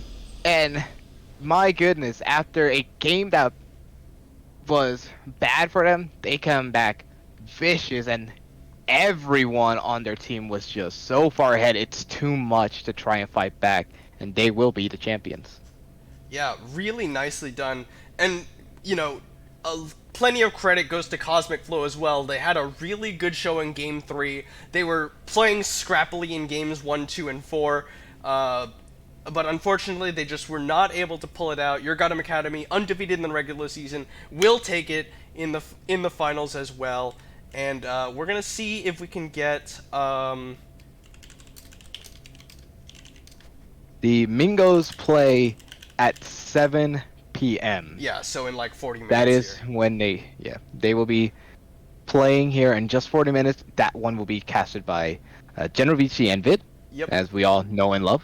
And we are going to grab the captain of Urgottem Academy, their top laner, John Morris, in here for a short interview.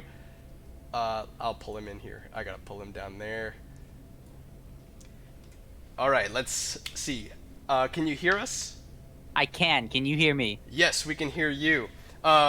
Big congratulations on your victory. 3-1 over Cosmic Flow, and taking the gold cap crown in GRLCS Summer.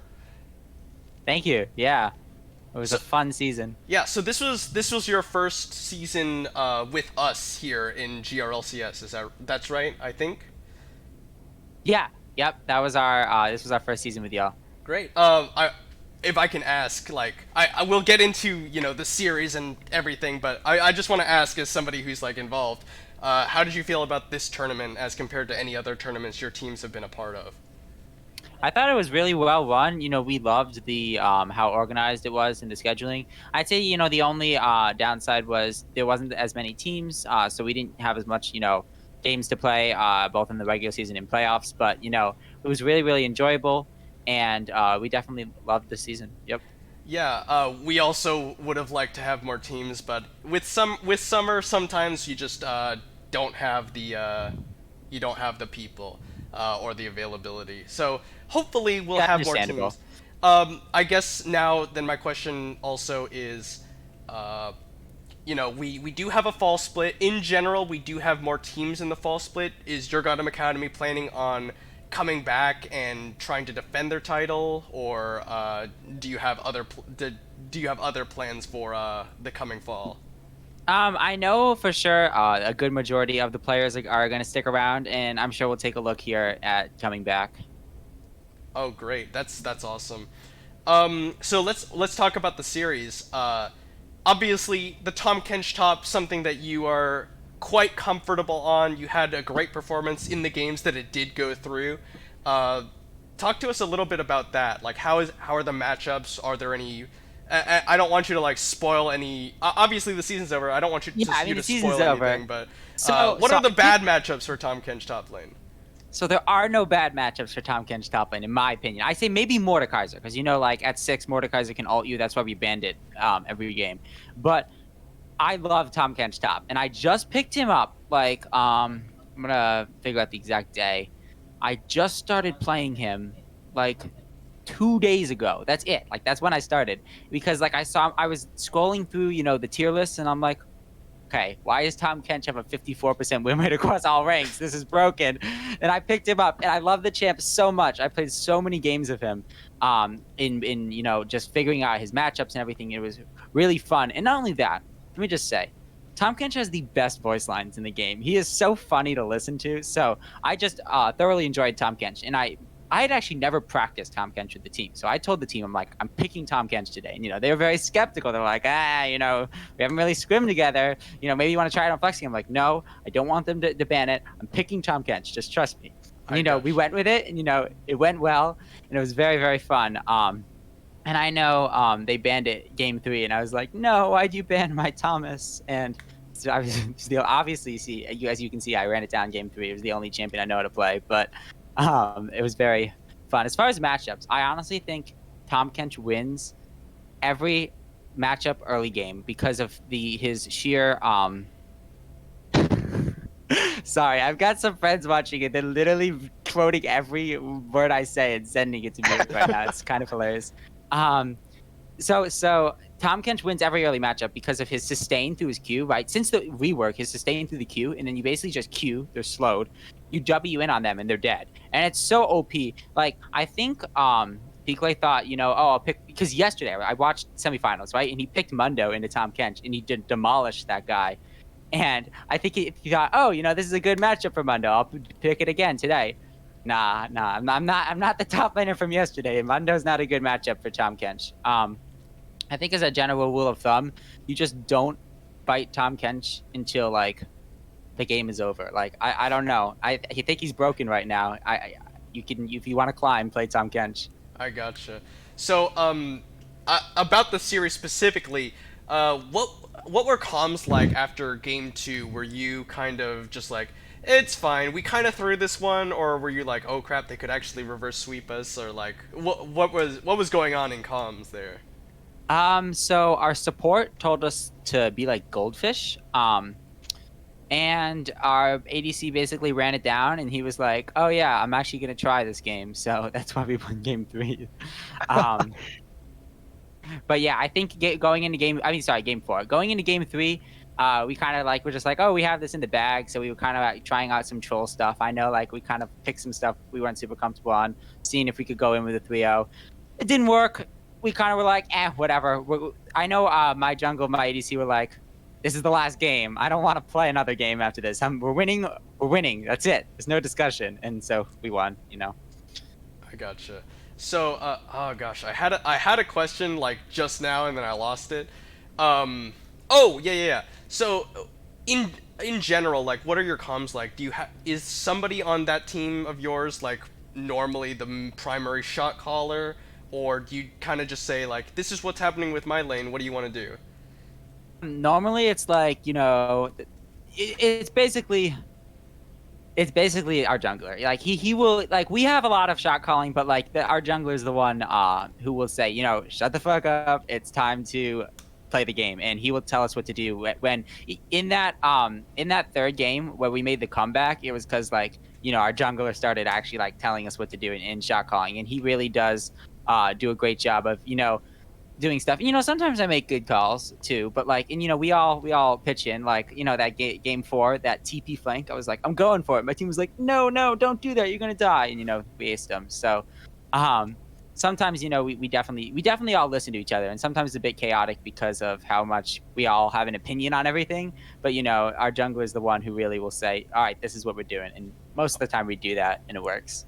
I gotcha. All right, well, that's awesome. I would love to pick your brain a little bit more, but we have Platinum Cap Finals here in about 35 minutes. So Yeah, I will just absolutely. say once again, thank you so much for being a part of GRLCS Summer. Congratulations on your victory, and we'll hit you up for all of the post-split stuff later on tonight. Awesome. Thank you so much. And of Have a course, great thank you evening. for the interview. Really appreciate it. Yeah. Thank you. All right, have Bye. a good one. Congratulations once more, and we'll see you later. You too. Bye bye.